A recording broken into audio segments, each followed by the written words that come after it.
कृष्ण हरि ओम राम कृष्ण हरि ओम राम। श्रीमद सच्चिदानंद सद्गुरु स्वामी स्वरूपानंद महाराज की जय। श्री ज्ञानदेव वंदन। नमितो योगी थोर विरागी तत्वज्ञानी संत, तो सत्कविवर परात्पर गुरु ज्ञानदेव भगवंत। स्मरणतयाचे होता साचे चित्ती हर्ष नमावे, म्हणून वाटते पुन्हा पुन्हा ते पावन चरण नमावे। अनन्य भावे शरण रिघावे अहंकार सांडून, जणी टाकावी तयावरुनिया काया कुरवंडून। आणि पहावे नितांत सुंदर तेजोमय ते रूप, सहज साधनी नित्य रंगुनी व्हावे मग तद्रूप। ज्ञानेशाला नमिता झाला श्री सद्गुरुला तोष, वरद हस्तमस्तकी ठेऊनी देई मज आदेश। श्री ज्ञानेश्वरी गौरव। श्री ज्ञानेश्वरी अमृतगंगा, बहुत सुकृते लाभली जगा। पावन करी अंतरंगा, अंग प्रत्यंगा जीवाचिया। भक्तिभावे करिता स्नान, निर्मल होय अंतःकरण।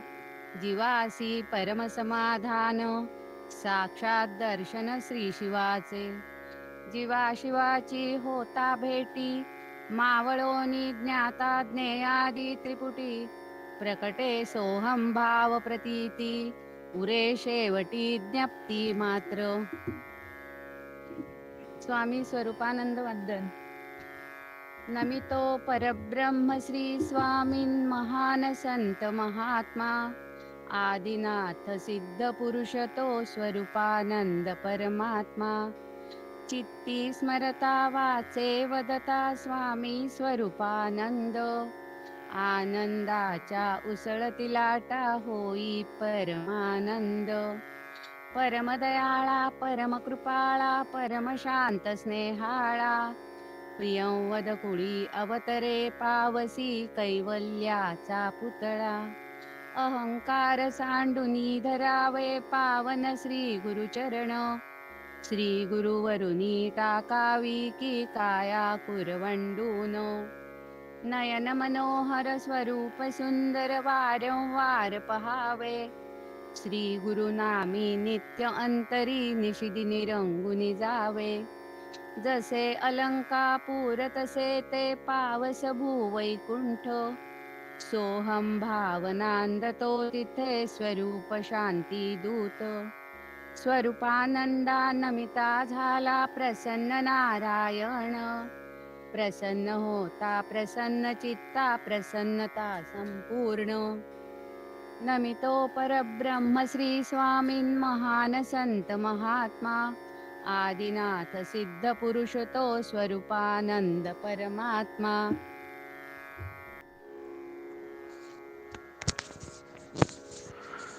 ओम स्वस्ति श्री गणेशाय नमः। ओम श्री सरस्वत्यै नमः।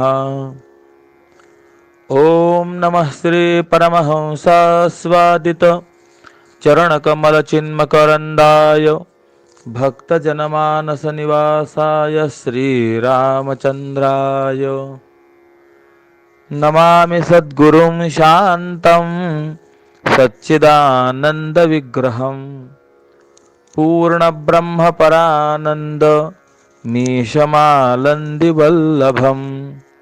ॐ पूर्णमदः पूर्णमिदं पूर्णात् पूर्णमुदच्यते पूर्णस्य पूर्णमादाय पूर्णमेवावशिष्यते। ओम शांति शांति शांति। अकारण करुणावरुणालय भगवंताच्या असीम कृपेने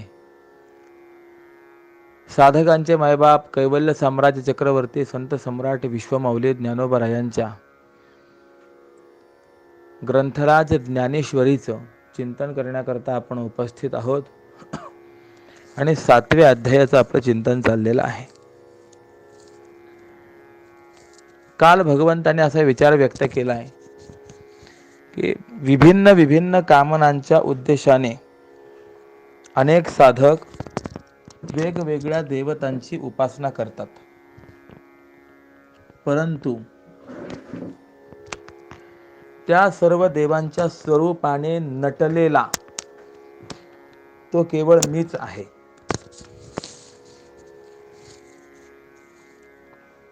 म्हणून ज्या श्रद्धेमध्ये भेदज्ञान आहे अशा त्या श्रद्धेने युक्त होऊन त्या देवाच्या विग्रहाचं तो साधक आराधन करतो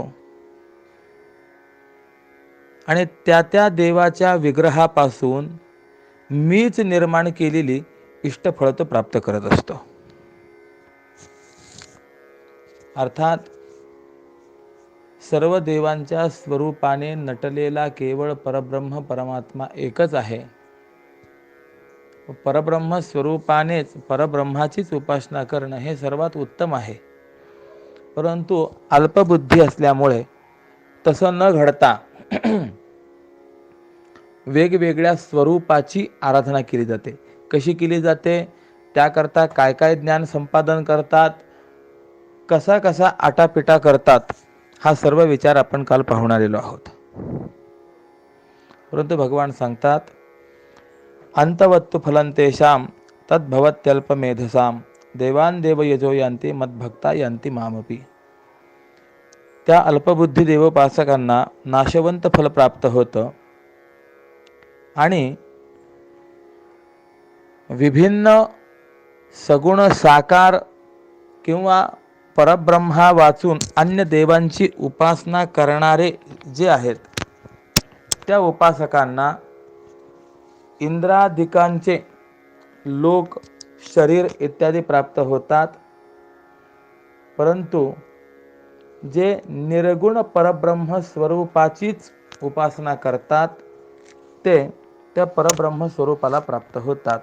इथपर्यंतचा विचार जो आहे तो काल आपण करून आलेलो होतो.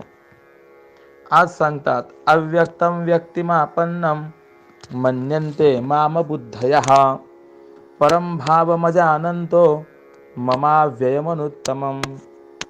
अर्थात अविनाश आणि ज्याच्यापेक्षा दुसरा कोणी उत्तम नाही असा सर्वोत्तम. अनुत्तम असा शब्द या ठिकाणी आलेला आहे ना. उत्तम शब्दाचा अर्थ होतो चांगला, श्रेष्ठ, आणि अन हे नकारार्थी अव्यय त्याला लागल्या गेले म्हणून तो अनुत्तम असा झाला.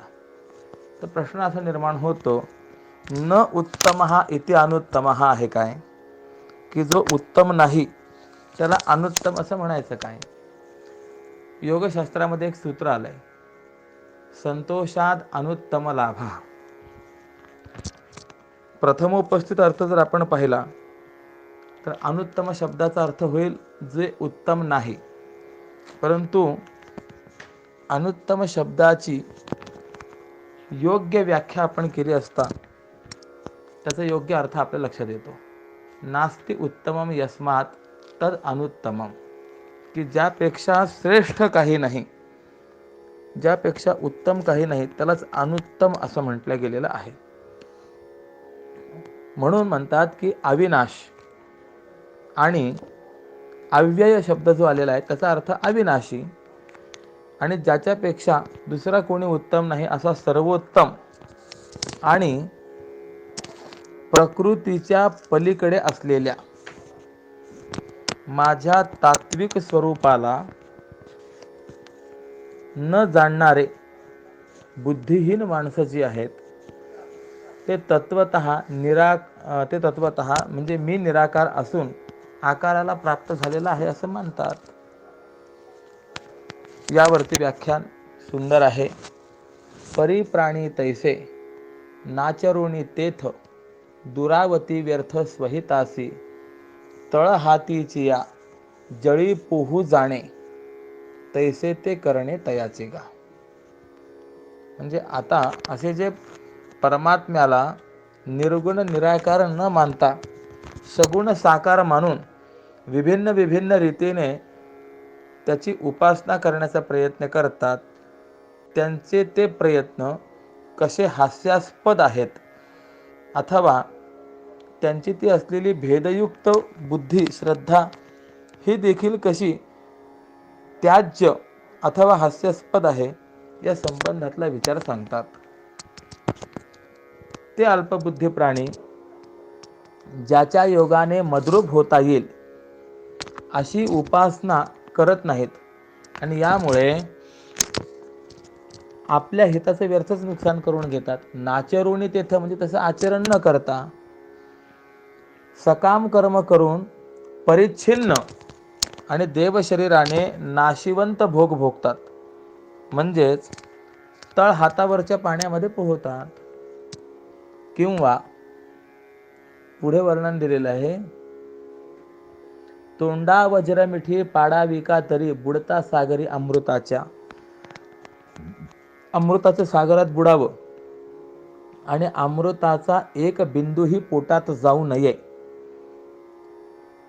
अशा दुष्ट इच्छेने तोंडाला वज्र मिठी पाडावी, म्हणजे अगदी तोंड घट्ट दाबून धरावं. कशा करता, तर एक थेंब देखील अमृताचा आपल्या तोंडामध्ये जाऊ द्यायचा नाही. आणि पडायचं कुठे, तर अमृताच्या सागरामध्ये. आणि अमृत आपल्या मुखामध्ये जाऊ नये याकरता मुखाला वज्र मिठी तर द्यायची, पण मनामध्ये डबक्यातल्या पाण्याची आठवण करावी. तर हे असं विचित्र का बरं करावं? अमृताच्या सागरात शिरूनही मरावं काय? त्यापेक्षा अमृतात असल्यानंतर सुखाने अमृत होऊन का बरं नसावं? अमृत या शब्दाचा अर्थ काय, ज्याला मरण नाही, जो मरणार नाहीये. मग अमृताच्या सागरात असल्यानंतर तसं अमरच माणसाने का होऊ नये? किंवा अजून उदाहरण सांगतात, अर्जुना, जीवाने जणू पोपट व्हावं, परंतु त्याने फळ व त्याच्या साधनांच्या पिंजऱ्यात बद्ध राहण्यापेक्षा तो पिंजरा टाकून ज्ञानरूपी पंखाने उडून ब्रह्मचैतन्य रूपी आकाशाचा स्वामी का होऊ नये? पोपट जर झालाय तर पिंजऱ्यामध्ये बद्ध राहून त्याने ते सुख भोगण्यापेक्षा त्याने मुक्त संचार का करू नये? कारण ज्या चैतन्य रूपी आकाशात उंच झेप घेतल्या वाचून किंवा घेण्याच्या सामर्थ्याने आपल्या इच्छेप्रमाणे वाटेल तिकडे उडता येते आणि त्या योगाने त्या जीवरूपी पोपटाला सुखाचा विस्तार प्राप्त होतो. आता हे जे काही पोपटाचं रूपक दिलेलं आहे, यामध्ये मी ब्रह्म आहे म्हणजे अहम ब्रह्मास्मी किंवा सोहम भाव म्हणजेच उंच झेप आहे. आणि सर्वम खलु इदम ब्रह्म, ते संपूर्ण विश्व ब्रह्म आहे हा अनुभव म्हणजेच मन मानेल त्याप्रमाणे इकडे तिकडे उडणं आहे. आणि या दोन अनुभवांमुळे व्यापक सुखाचा लाभ होत असतो. तया उमपा मापका सुवावे, मज अव्यक्ता व्यक्तका मानावे, सिद्ध असता का निमावे साधनवरी. भगवान म्हणतात, त्या माझ्या देश काल वस्तू मर्यादा रहित असलेल्या स्वरूपाला एकदेशी बुद्धीचं माप का घालावं? या स्वरूपाचं परिमाण मोजण्याचा प्रयत्न का करावा? मी पूर्वीपासून परमार्थतः अव्यक्त आणि निराकार असताना मला अवतार घेतल्यानंतर व्यक्त साकार का मानावं?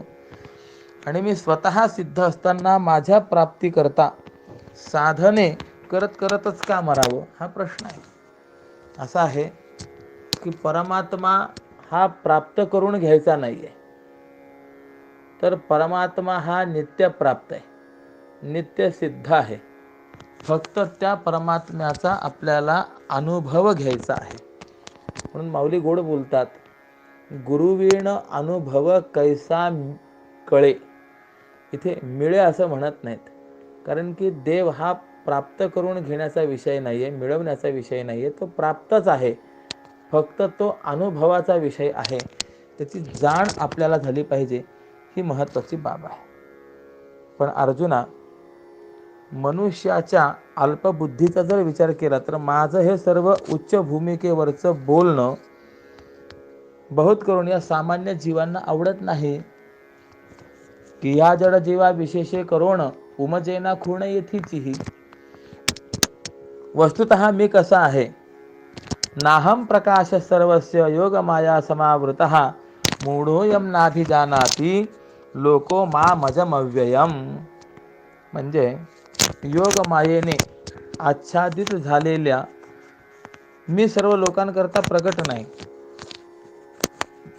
परंतु जन्म रहित आणि मरण रहित असलेल्या मला हा मूळ लोक जाणत नाही. यावरती व्याख्यान सुंदर आहे. पाहे पार्था योग मायेच्या पडळे सर्वथा आंधळे जाहले हे, म्हणून स्वरूप ज्ञान प्रकाशात माते असमर्थ पहावया. तर हे जे अल्पबुद्धिवान मनुष्य आहेत हे मला का जाणत नाहीत, याचा विचार करत असताना भगवान सांगतात, यांच्या ज्ञानदृष्टीवर योग मायेचा आडपडदा असल्यामुळे ते सर्व आंधळे झाले आहेत. म्हणून ज्ञानाच्या अंगाच्या सामर्थ्याने ते मला पाहत नाहीत. एरवी मी नाही असा कोणता वस्तू समुदाय आहे, असे पहा की रसापासून कोणतं पाणी आहे काय. वारा कुणाला स्पर्श करीत नाही का, सर्वांना स्पर्श करतो.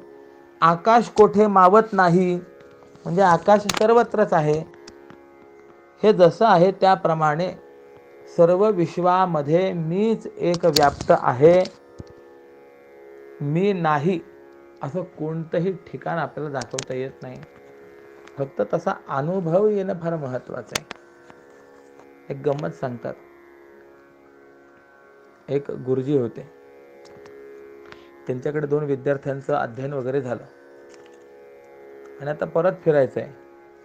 तर त्यावेळेला त्या गुरूंनी आपल्या या 2 शिष्यांपैकी कुणाच्या ठिकाणी आपला उपदेश हा उत्तम रीतीने ठसल्या गेला आहे ते पाहण्याकरता म्हणून एक युक्ती केली. प्रत्येकाला दोघांनाही एक एक फळ दिलं आणि सांगितलं की जा आणि ज्या ठिकाणी तुम्हाला कोणीच पाहणार नसेल त्या ठिकाणी तुम्ही ते फळ खाऊन या. त्यावेळेला एक शिष्य निर्जन अरण्यामध्ये गेला. आजूबाजूला त्यांनी पाहिलं कुणीही नाही, अगदी पक्षी देखील नाहीये, आणि अशा ठिकाणी एकदम गुप्त एकांत स्थानी जाऊन ते फळ खाऊन आला. गुरुजींनी विचारलं, कोणी पाहिलं नाही तुला? हा म्हणाला, होय, अगदी कोणीच पाहिलं नाही. ठीक आहे म्हणाले. काही वेळानंतर दुसरा शिष्य आला, परंतु त्याने फळ खाल्लेलं नव्हतं.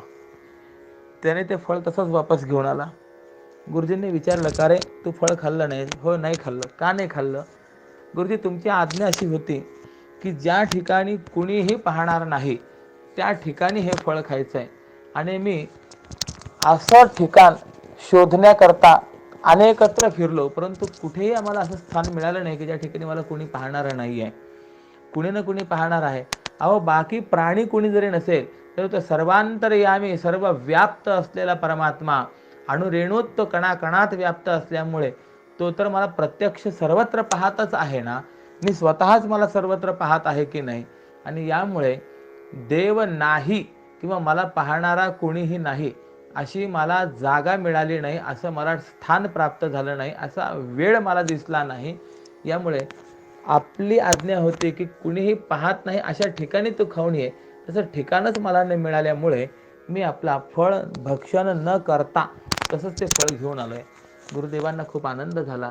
गुरुदेव म्हणाले, अरे तुझी विद्या खरोखरी सफळ झालेली आहे, तुला तो अनुभव आला आहे. म्हणजे नाही असं कुठे दाखवता येत नाही. किंबहुना गुरु महाराज एक गोष्ट सांगत असत. गोकुळातील गवळणी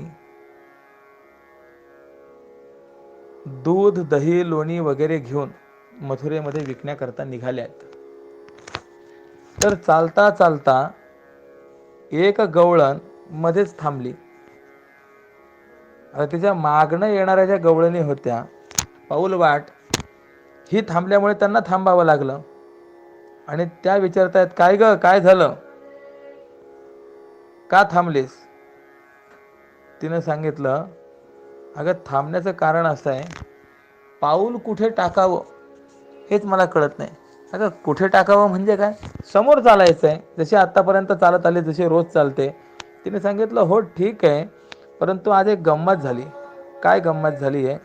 आता जिकडे पाहे तिकडे त्या त्या ठिकाणी मला तो कृष्ण परमात्माच दिसतोय.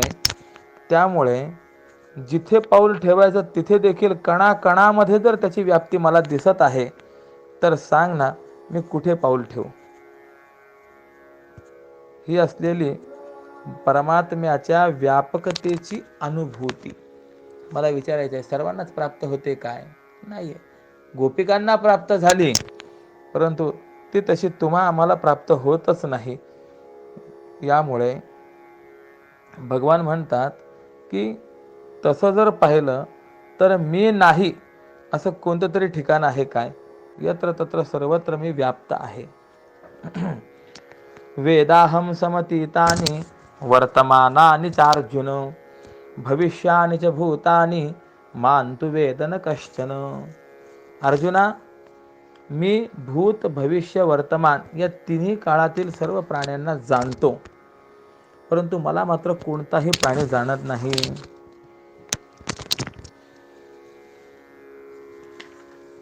जगी जे जे प्राणी होवनिया गेले, माझ्याची पावले स्वरूपी ते. आणि मग जे जे कोणी जगी विद्यमान मद्रूपची जाणत तेही सर्व. म्हणजे सांगतात, या जगामध्ये यापूर्वी जे जे प्राणी होऊन गेले ते सर्व मीच होऊन राहिले आहेत. म्हणजे प्राण्यांचे देह कल्पित आहेत आणि त्या देहाचं अधिष्ठान मी आहे. कल्पित पदार्थाचा नाश हा अधिष्ठान स्वरूपच असतो. बघा, आपण दोरीवरती भासलेला सर्प, ज्या वेळेला भासलेल्या सर्पाची निवृत्ती होते, त्यावेळेला भासलेला सर्प त्या ठिकाणी शिल्लक राहतो का? नाही राहत. मग तो सर्प ज्या दोरीवर भासला होता, ती दोरी मात्र त्या ठिकाणी राहत असते. म्हणजे अध्यष्टाची निवृत्ती ही नेहमी अधिष्ठान रूपच असते. वेगळं काही त्या ठिकाणी दिसत नसतं. जे मूळ अधिष्ठान असतं त्याचंच केवळ दर्शन घडत असतं. मग त्याप्रमाणे देहादी सर्व जे आहेत हे कल्पित आहेत. मग त्या कल्पित पदार्थांचा नाश झाल्यानंतर त्यांना अधिष्ठानभूत असलेला जो मी आहे तो मीच त्या ठिकाणी शिल्लक राहतो. आणि म्हणून ते सर्व मीच झालेले आहेत. आणि आता जे विद्यमान आहे ते देखील सर्व मीच आहे, कारण कल्पिताला अधिष्ठाना व्यतिरिक्त सत्ता नसते. आणि त्यामुळे वर्तमानकालीन प्राणी देखील मीच आहे. भविष्यात जे होणार आहे ते देखील मीच असणार आहे. अथवा पुढे जे प्राणी निर्माण होणार ते देखील माझ्याहून वेगळे होणार नाहीत. परंतु हे सुद्धा केवळ बोलणंच आहे. एरवी खरं पाहता माझ्या स्वरूपाच्या ठिकाणी परमार्थतः काही होतही नाही आणि काही जातही नाही. दोराचिया सापासी डोंबा बडियाना गव्हाळा ऐसी संख्यान करवे कोणासी तेवी भूतासी मिथ्यात्वे. म्हणजे दोरीवर भासलेला सर्प काळा आहे का खवले असलेला आहे का गव्हाळी रंगाचा नाग आहे, याचं सम्यक निरूपण कुणालाही करता येत नाही. का? कारण की तो सर्प मिथ्या असतो. त्याप्रमाणे हे प्राणी भूत भविष्य वर्तमान काळात कोणत्या स्वरूपाचे असतात हे सांगता येत नाही, कारण त्या प्राण्यांना मिथ्यात्व असं आहे. अर्जुना, असा मी सर्व काळ सर्वात व्याप्त असताना या भूतांना जो संसार आहे तो वेगळ्या व्यावहारिक शब्दाने सिद्ध होतो. पारमार्थिक शब्दाने माझीच एकाची सिद्धी आणि व्यावहारिक शब्दाने अनेकविध जीव आणि संसार यांची सिद्धी होत असते. म्हणजे परमार्थतः जर पाहिलं तर एक परमात्म्या व्यतिरिक्त अन्य काहीच नाही आहे, परंतु त्याच एका परमात्म्याला वेगवेगळी नावं दिली की मग अनेक प्रकारचे जीव आणि संसार यांची सिद्धी होत असते. म्हणून असं सांगितलेलं आहे, वाचारंभणम विकारो नामधेय मृत्तिके तेव सत्यम. एकाच मातीचे घट, परळ, चिलीम इत्यादी अनेक पदार्थ केले तर यांच्या या आकारानुसार त्यांना वेगवेगळे नावं दिल्या गेले. घट वेगळा, सुरई वेगळी, परळ वेगळं, असे अनेक नावं दिल्या गेले. परंतु तो नावांचा जर विचार आपण सोडला तर परमार्थता तिथे आहे काय, तर केवळ माती आहे. माती व्यतिरिक्त त्या ठिकाणी अन्य काहीच नाही आहे. त्याप्रमाणे पारमार्थिक शब्दाने केवळ एका परमात्म्याची सिद्धी होते आणि व्यावहारिक शब्दाने अनेकविध जीव आणि संसार यांची सिद्धी होत असते. बर, पुढे सांगतात,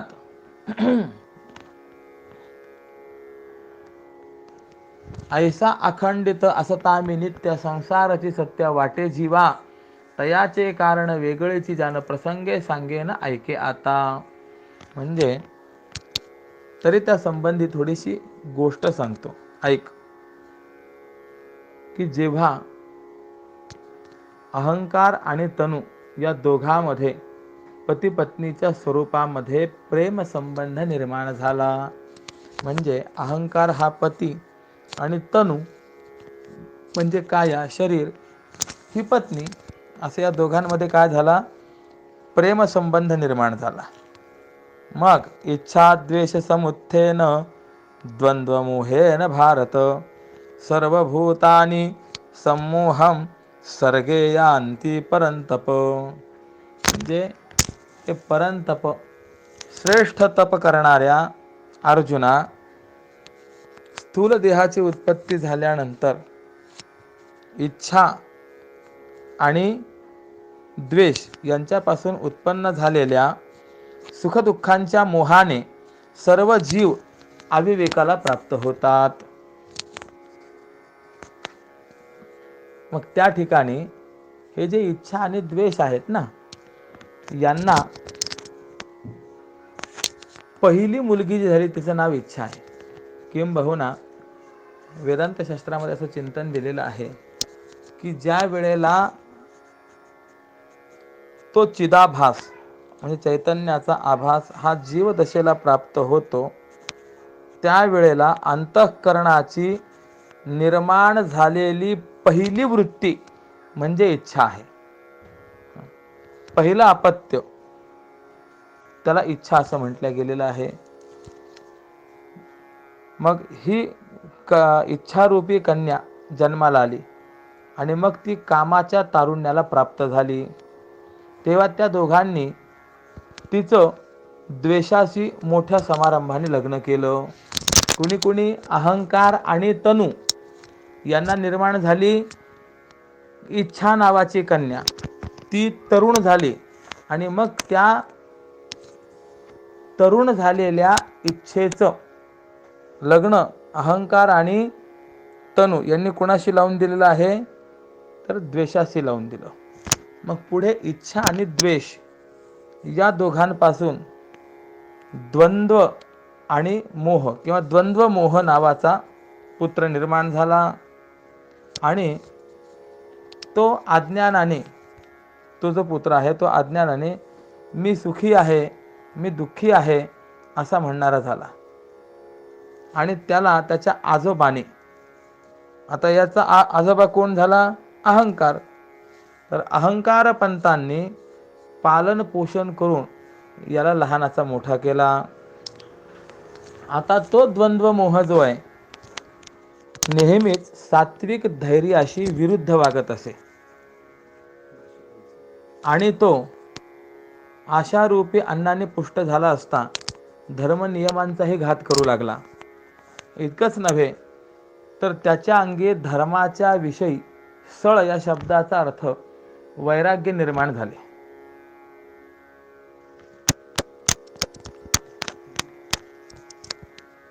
किंवा अर्जुना, असंतुष्टीची या मदिरा मत्त होनी धनुर्धरा, विषयाचे वरा विकृतीसी असे. मग अर्जुना, तो द्वंद्व मोह असंतुष्टीची दारू पिऊन त्या योगाने उन्मत्त होऊन पंचविषयांच्या खोलीत भ्रांतिरूपी स्त्रीसह रतिक्रीडा करीत खुशाल पडून असतो. आणि त्या द्वंद्व मोहाने अंतःकरण शुद्धीच्या मार्गावर वेद, गुरु, संत यांच्या उपदेशाच्या व तत्प्रतिपादित धर्माच्या मार्गावर संशयांचे, भ्रमाचे, अविश्वासाचे काटे पसरलेत. आणि मग निषिद्ध कर्माचं आडमार्गाने मात्र चिरा म्हणजे दगड चिरले, म्हणजे दगडी फरशीचे बनवून स्वच्छ सुंदर जणू काही केले आहे. तेणे भूते भांबावली म्हणून संसाराची या आडवा माझी, पडिली मग महादुःखाच्या घेतली दांडीवरी. मग अशा त्या द्वंद्व मोहाच्या दुष्टकृत्याने बिचारी सामान्य माणसं हे कर्तव्य अकर्तव्याविषयी गोंधळून गेली. आणि त्यामुळे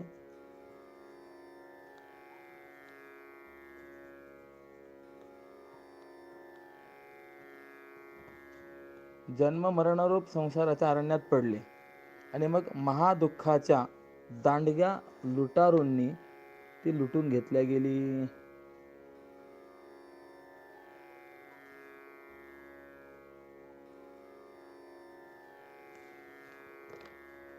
पुढे सांगतात, येषां त्वन्त्वगतं पापं जनानां पुण्यकर्मणां ते द्वंद्वमोह निर्मुक्ता भजन्ते मां दृढव्रताः. या श्लोकाचा अर्थ असा आहे की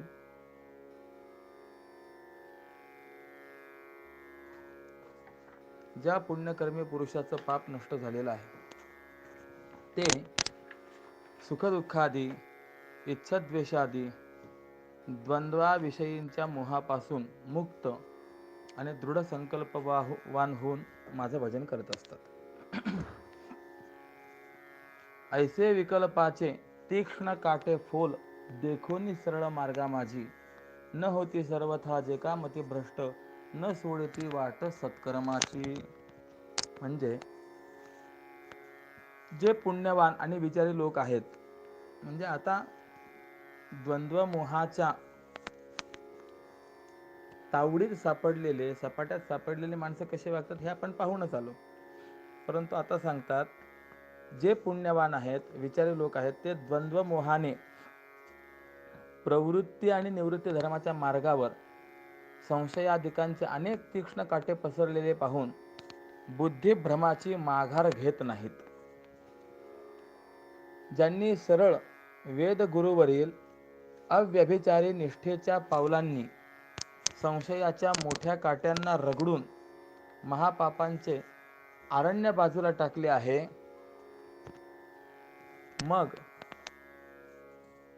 पुण्यकर्मांच्या ज्यांनी धावा घेतल्या आहेत, द्वंद्व मोहरूपी शत्रूच्या बंधनातून सुटण्याकरता ज्यांनी पळ काढला, आणि असं करून जे माझ्या जवळ म्हणजे परब्रह्म परमात्म्या जवळ आले, फार काय सांगावं, ते माझे जवळीक लाभलेले पुरुष त्या महादुःखरूपी वाट माऱ्याच्या तडाख्यातून कायमचे सुटले असं समज.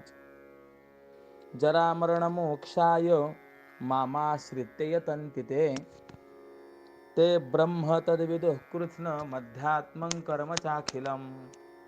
म्हणून भगवान सांगतात की अर्जुना, जे लोक माझा आश्रय घेऊन जरा मरणाच्या बंधनातून मुक्त होण्याकरता प्रयत्न करतात, ते तत्पद लक्ष परब्रह्माला, म्हणजे परब्रह्म कसं आहे, तत्पदाने सांगितलं जातं म्हणून ते तत्पद लक्ष आहे. आणि शरीरादी उपाधीत राहून किंवा असूनही स्वरूपतः अपरिच्छिन्न असलेल्या त्वंपद लक्ष्य आत्म्याला आणि या ज्ञानाचं साधनभूत असलेल्या पुण्यकर्माला पूर्णपणाने जाणतात. म्हणजे बघा आता काय सांगितलेलं आहे, जे विचारी पुरुष परमात्म्याचा आश्रय घेऊन जरा मरणाच्या बंधनातून मुक्त होण्याकरता प्रयत्न करतात, ते 3 गोष्टींना पूर्णपणाने जाणतात. कोणत्या 3 गोष्टी आहेत? तर पहिली गोष्ट सांगितलेली आहे तत्पद लक्ष्य असलेलं परब्रह्म एक. दुसरी गोष्ट सांगतात की शरीरादी उपाधीत असूनही स्वरूपतः अपरिच्छिन्न असलेला त्वंपद लक्ष्य आत्मा. म्हणजे आत्मा कसा आहे? शरीर या उपाधीमध्ये आहे, पण शरीर या उपाधीमध्ये ज्या वेळेला आहे त्या वेळेला देखील तो स्वरूपाने कसा आहे तर अपरिच्छिन्नच आहे, म्हणजे अमर्यादितच आहे. आणि असा असलेला जो त्वम पद लक्ष्य आहे, म्हणजे त्वम या पदाने जो सांगितला जातो असा जो आत्मा आहे. आणि तिसरी गोष्ट सांगितलेली आहे की तत्त्वम या दोनही पदांच्या ज्ञानाचं साधनभूत असलेलं जे पुण्यकर्म आहे, या 3 गोष्टीला ते यथावत रीतीने व्यवस्थित रीतीने जाणतात. जन्म मरणाची उरो निधी वार्ता ऐसे असे पार्था साधन जे दैवयोगे तया साधनाचे ठाई उपजली पाही आस्था ज्यांची. म्हणजे अर्जुना, एरवी तरी ज्या प्रयत्नाने जन्म मरणांची कथा संपते अशा प्रयत्नाला ज्यांची इच्छा उत्पन्न करते, मग त्यांचा तो प्रयत्न कोणत्या एका वेळी संपूर्ण परब्रह्माचं अपरोक्ष ज्ञान होऊन सफळ होतो. आणि जे अपरोक्ष ज्ञानरूपी फळ शोकाचा आंबटपणा जाऊन आनंदाच्या गोडपणाने पिकलं असता, त्यातून हे त्रैलोक्य आनंद रूप आहे असा पूर्णतेचा रस गळू लागतो. मग त्या वेळेला सहजच उद्गार बाहेर पडतात, अवघेची त्रैलोक्य आनंदाची आता चरणी जगन्नाथा चित्त ठेले, किंवा अवघाची संसार सुखाचा करीण आनंदे भरीन तिन्ही लोक. संपूर्ण त्रैलोक्य आनंद रूप आहे असा त्याला अनुभव येतो. आणि त्यावेळी कृतकृत्यतेने जग भरून जातं. त्या अवस्थेत आत्मा हा देहात राहूनही अकर्ता, अभोक्ता, असंग आणि साक्षी कसा असतो या विषयीचं जे आश्चर्य आहे ते अनुभवाने नाहीसं होतं. मग कर्मांचं प्रयोजन संपतं आणि मन आत्म्यामध्ये विश्रांतीला प्राप्त होतं. पण अर्जुना, जे पुण्यवान आहेत ना, त्या पुण्यवानांनाच अशा या अध्यात्माचा लाभ होतो. अरे बाबा, त्यांच्या त्या उद्योगामध्ये म्हणजे प्रयत्नामध्ये भांडवलच मी असतो, आणि त्या भांडवलाच्या बळावर त्या साधकाला, महात्म्याला मी आणि हे सर्व जगत ब्रह्म आहे अशा साम्याच्या व्याजाच्या वाढीमुळे, साम्याचं व्याज हेच वाढल्यामुळे ऐक्याचा धंदा जिथे चांगल्या प्रकारे साधला आहे, म्हणजे लाभदायक झालेला आहे, आणि तिथे या सावकारी धंद्यापुढे दुर्बल आणि दरिद्री अशा भेदाच्या नापिक शेतीच्या धंद्याला तो ओळखतही नाही. आणि म्हणून पुढे शेवटच्या श्लोकामध्ये सांगतात, साधिभूताधिदैवं माम साधी यज्ञंच ये विदुः प्रयाण काले पिच माम ते विदुर्युक्त चेतसः. म्हणजे अधिभूत, अधिदैव आणि यांच्यासह आणि अधियज्ञासह मला जे जाणतात ते समाहित चित्त होऊन मरण काळाचे वेळे देखील मला जाणतात. या श्लोकाच्या माध्यमातून 7व्या अध्यायाची समाप्ती होते. यावरती व्याख्यान करतात, अर्जुना जयांनी प्रतीतीच्या द्वारा जाणिले शरीरासह माते, तेची जीवासह माझे ज्ञान भले करून घेतले परिपूर्ण. की अर्जुना, ज्यांनी अधिभूतांसह मला ज्ञानाच्या हाताने धरून अधिदैवापर्यंत नेऊन भिडवलं. ज्या ज्ञानाच्या वेगाने अधियज्ञ स्वरूप असलेला मी ज्यांच्या अनुभव दृष्टीत प्रविष्ट झालो आहे, ते पुरुष देहाच्या वियोग काळी म्हणजेच मरणकाळी विरहाने दुःखी होत नाहीत. एरवी आयुष्याची दोरी तुटली की आपण आता मरणार या भीतीनेच प्राण्यांची धांदल उडालेली आपल्याला पाहायला मिळते, स्पष्ट दिसते. किंबहुना एखाद्या वेळेला दुसऱ्याचं मरण पाहूनही न मरणाऱ्याच्याही चित्ताला युगप्रलयाचं दुःख होतं. त्यालाही असं वाटतं, अरे बापरे, अशीच परिस्थिती माझी होणार आहे आणि यामुळे तो दुःखी होतो. परंतु ज्ञानी भक्ताच्या मरण प्रसंगी कसं होतं ते कळत नाही.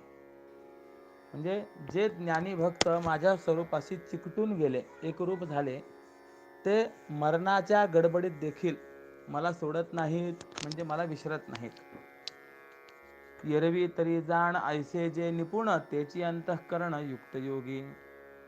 आणि एरवी सुद्धा अर्जुनात जे पुरुष असे भक्ती ज्ञानामध्ये निष्णात आहेत, तेच समाहित, शांत आणि समाधियुक्त चित्त झालेले योगी आहेत असं जाणावं.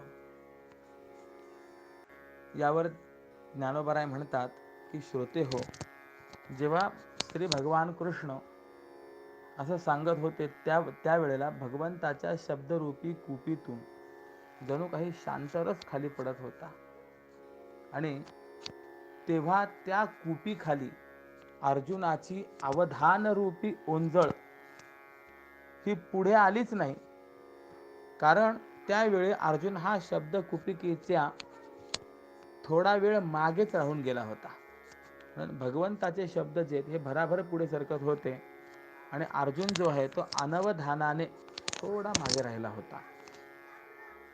मग ज्या भगवंताच्या बोलण्यातील ते ब्रह्म तद विदुः कृष्णम इत्यादी 29व्या श्लोकार्धात सांगितलेले वाक्यरूपी फळे, जी अनेक अर्थरूपी रसांनी रसाळ आहेत आणि जी गूढ अभिप्रायाच्या सुगंधाने सर्वत्र दरवळलेली आहेत, ती वाक्यफळे कृष्णरूपी कल्पवृक्षाची आहेत किंवा होती.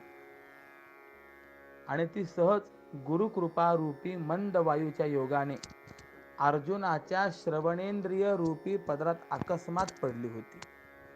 म्हणजे बघा, अर्जुनाची ओंजळ जरी खालपर्यंत आली नव्हती, ते गळालेला जो शांत रस आहे हा थेट अर्जुनाच्या ओंजळीत पडणं आवश्यक होतं, परंतु तो पडला नाही. परंतु त्यात काय झालं, गुरुकृपा नावाचा जो काही मंद वायू आहे, गुरुकृपा रूपी मंद वायू, त्याने त्या भगवंताच्या शब्दरूपी कुपीतून पडत असलेला, खाली पडत असलेला जो शांतरूपी रस आहे, हा थेट खाली न पडता थोडासा असा पुढे येऊन जो पडला, तो थेट अर्जुनाच्या श्रवणेंद्रिय रूपी पदरामध्ये पडला आहे. हे अर्जुनाचं भाग्यच नव्हे काय. म्हणून ती वाक्यरूपी फळे हे सिद्धांताचीच जणू बनवलेली किंवा ब्रह्मरसाच्या सागरात बुडवून काढलेली आणि मग तशीच ती परमानंदाने जणू काही घोळलेली होती. तेणे बरवेपणे निर्मळे अर्जुना उन्मेषाचे डोहळे. म्हणजे ब्रह्म, अध्यात्म, कर्म, अधिभूत, अधिदैव आणि अधियज्ञ हा पदसमूह ज्याच्यामध्ये आहे, अशा त्या वाक्यांच्या शुद्ध चांगलेपणाने अर्जुनाला झालेलं किंवा झालेले जिज्ञासेचे डोहळे हे आश्चर्यामृताचे गुटके घेत होते. काय माऊली फारच भारीने वर्णन करतात. तिया सुख संपत्ती जोडलिया, मग स्वर्गावाती वाकुलिया, हृदयाच्या जीवी गुतकुलिया होत आहाती. मग ती वाक्य फळरूपी सुखसंपत्ती प्राप्त झाल्याने अर्जुनाला माझ्यासारखा भाग्यवान कुणी नाही असं वाटून मग तो स्वर्ग सुखाला वाकडे दाखवित होता आणि त्याच्या हृदयाच्या जीवात आनंदाच्या गुदगुल्या होत होत्या. वाकुल्या केव्हा दाखवल्या जातात?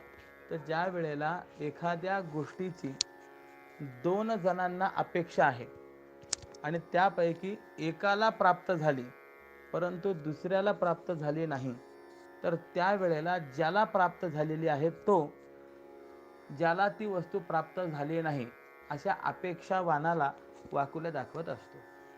काल्याच्या प्रसंगामध्ये असं चाललेलं आहे की भगवंताचा हा प्रसाद काला आपल्याला प्राप्त व्हावा याकरता स्वर्गातील देव देखील इच्छा करतायत, परंतु त्यांना हा काला प्राप्त होत नाही.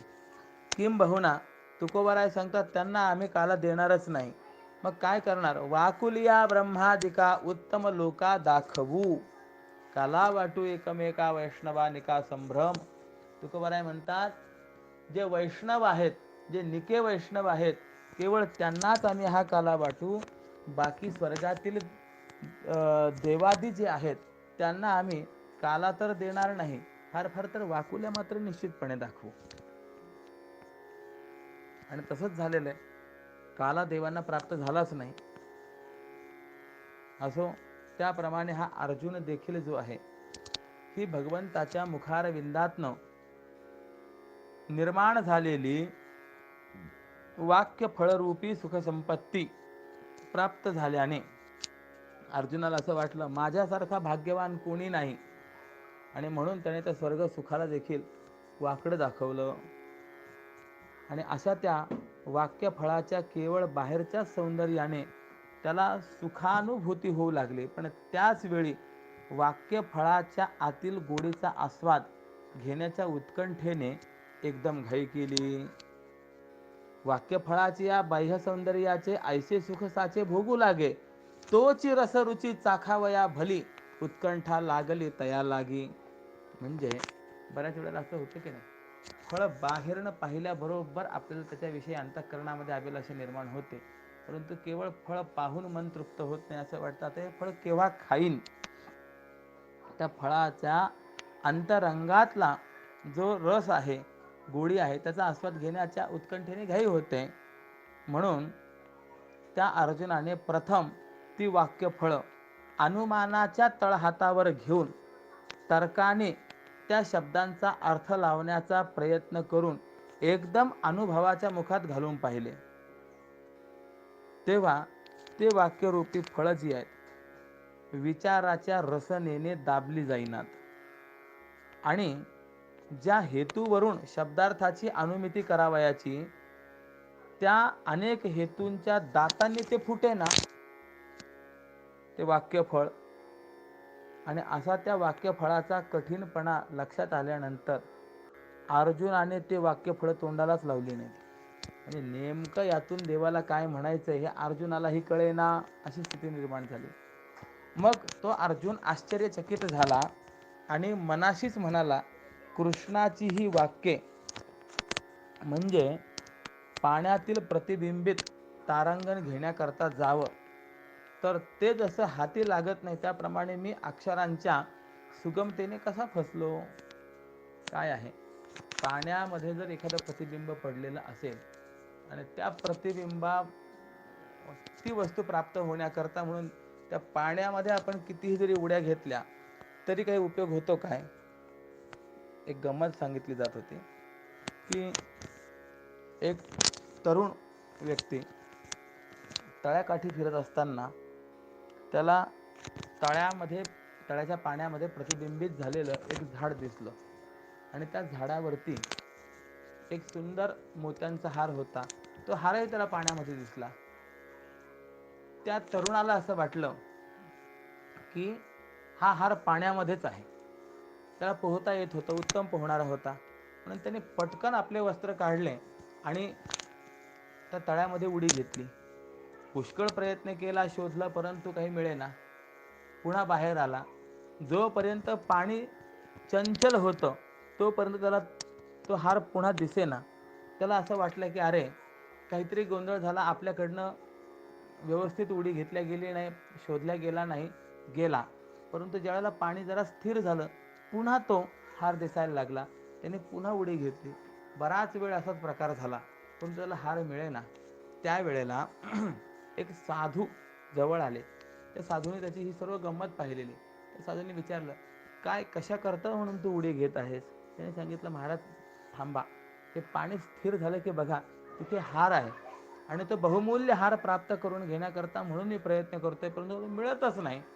मग त्या साधू महाराजांनी सांगितलं, बाळ तुला हा हार कुठे दिसलाय? पाण्यात दिसलाय. ठीक आहे, फक्त हारच दिसतोय की हाराच्या संबंधाने आजूबाजूला काही दिसतंय? तो म्हणाला, झाड दिसतंय ना, झाडावर हार आहे. मग हे म्हणाले की ते झाड पाण्यात आहे का? तो म्हणाला, नाही, झाड इकडे बाजूला आहे.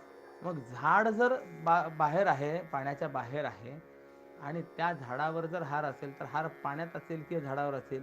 मग त्याच्या लक्षात आलं, अरे होय.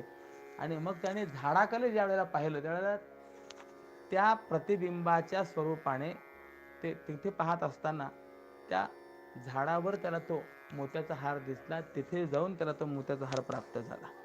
म्हणजे जसं झाडावर असलेला हार त्याचं पाण्यामध्ये पडलेलं प्रतिबिंब पाहून तो हार मिळवण्याकरता जर पाण्यामध्येच उड्या घेतल्या तर ते जसं व्यर्थ आहे, त्याप्रमाणे या अक्षरांच्या सुगमतेने मी फसलो म्हणतोय अर्जुन.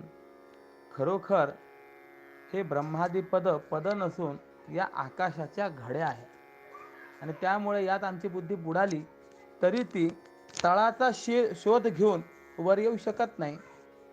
बरं, शिवाय पदाचा अर्थ कळणं जिथे अवघड आहे तिथे त्या अर्थाचा अनुभव जाणण्याची गोष्टच कुठे येणार आहे किंवा कशाला? म्हणजे मुळामध्ये या शब्दाचा अर्थ काय हेच कळत नाही. मग जिथे शब्दाचा केवळ अर्थ कळत नाही त्या ठिकाणी त्या शब्दार्थाचा अनुभव केव्हा होणार? ब्रह्म म्हणजे काय हा अर्थच आम्हाला कळत नाही. मग सांगावं लागतं, बृहत्वाद बृहणत्वाद वा ब्रह्म इत्यभिधीयते. जे व्यापक असतं, जे अंतर्व्याप्त आहे, बहिर्व्याप्त आहे, वृद्धी बृहवृद्धव या धातूपासून जी निर्मिती झालेली आहे ते ब्रह्म आहे. म्हणजे ब्रह्म आपण म्हणतो, परंतु ब्रह्म म्हटल्यानंतर ब्रह्म शब्दाचा नेमका अर्थ काय आहे असा जर प्रश्न विचारला तर शब्दाचा अर्थच ज्या ठिकाणी कळत नाही त्यावेळेला त्या परब्रह्माचा अनुभव ही तर किती लांबची गोष्ट राहिली.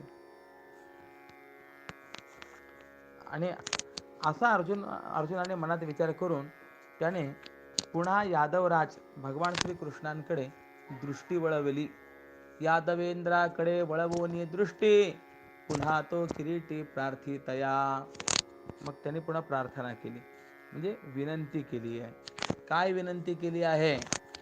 मग विनविले सुभटे हो ही जी ये एक वाटे, सातही पदे अनुच्छिष्टे नवले आहाती. की महाराज,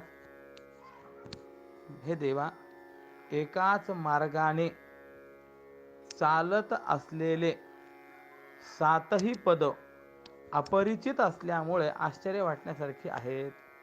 कोणती 7 पद आहे? बघा, 1 ब्रह्म, 2 अध्यात्म, 3 कर्म, 4 अधिभूत, 5 अधिदैव, 6 अधियज्ञ आणि 7 योग्याकडून प्रयाण काळी तुला जाणणं. म्हणजे या सगळ्यांचा अभिप्राय काय आहे? गंतव्य लक्ष्यस्थान काय जर असेल तर केवळ परमात्म्याची प्राप्ती. म्हणून एका मार्गाने हे 7 पद चाललेले आहेत, परंतु हे 7ही पद म्हणजे 7ही गोष्टी पदार्थ जे आहेत हे अपरिचित असल्यामुळे, माहिती नसल्यामुळे आश्चर्य वाटण्यासारखे आहेत. म्हणून एरवी लक्ष देण्याच्या वेगाने आणि श्रवणाच्या शारीरिक सामर्थ्याने या शब्दातला नाना प्रकारच्या सिद्धांतांचा हिशोब हा केवळ तोंडाने बोलून तरी दाखवता येईल का? तर तेही शक्य होणार नाही. याचा मी खूप विचार केला, परंतु देवा, हे तसं वाटतं तसं साधं प्रकरण नाही. मी अधिभूतादी अक्षरांचा समुदाय ऐकला, आणि त्यामुळे आश्चर्याच्याही जीवाला आश्चर्यच झालं आहे. आश्चर्यालाच आश्चर्य झालंय. म्हणून देवा, तू जेव्हा सांगत होतास ना, तेव्हा माझ्या कानाच्या झरोक्या वाटे तुझ्या वाक्याची पदाक्षर रूपी किरण माझ्या अंतःकरणात अर्थाचा प्रकाश टाकेन अशी झाली. आणि तेव्हा आश्चर्य वाटल्यामुळे माझे अवधान एकदम जिथल्या तिथे थांबलं. ते थोडक्यात अर्जुनाला सांगायचं आहे. हे काव्यमयीन भाषा जर आपण सोडली की माझ्या कानाच्या गवाक्षद्वारे झरोख्याद्वारे तुझ्या वाक्याची पदाक्षर रूपी किरणे माझ्या अंतःकरणात अर्थाचा प्रकाश टाकत नव्हती, तेव्हा आश्चर्य वाटल्यामुळे माझं अवधान एकदम जिथल्या तिथं थांबलं. त्याची काव्यमय भाषा जर आपण वगळली तर सरळ सरळ अर्थ असा आहे की देवा, तू जे सांगत होता ते मला काही कळत नव्हतं, त्यामुळे माझं अवधान, माझं लक्ष जे आहे तर हे विचलित झालं. मी त्या ठिकाणी एकरूप होऊ शकलो नाही.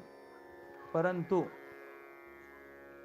असं असताना त्याबरोबरच मला अर्थज्ञानाची इच्छा आहे, म्हणजे हे कळावं असं वाटतं.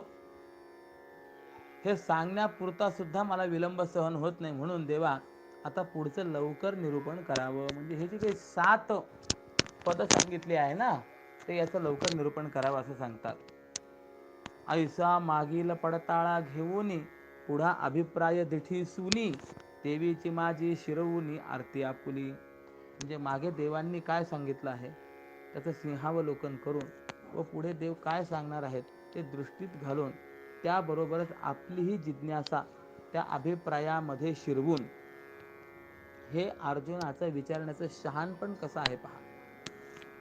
एरवी तो अर्जुन श्रीकृष्णाच्या हृदयाला आलिंगन देण्याकरता सरसावला होता, पण गुरुविषयी असणाऱ्या आदरभावाची मर्यादा तो उल्लंघू देत नव्हता. देवाला आता आलिंगन द्यावं याकरता पुढे निघालाच होता, परंतु आपण शिष्य आहोत, शिष्यस्तेहम शाधिमाम त्वा प्रपन्नम, 2ऱ्या अध्यायामध्ये आपण कबुली दिलेली आहे. मग आता गुरु शिष्याच्या नात्यामध्ये शिष्याने गुरुदेवांना वंदन केलं पाहिजे, साष्टांग दंडवत घातला पाहिजे, आलिंगन देणं घडत नाही. हे जे असलेलं नातं आहे त्याच्यातली जी मर्यादा आहे ती मर्यादा त्यांनी उल्लंघन दिली नाही आहे.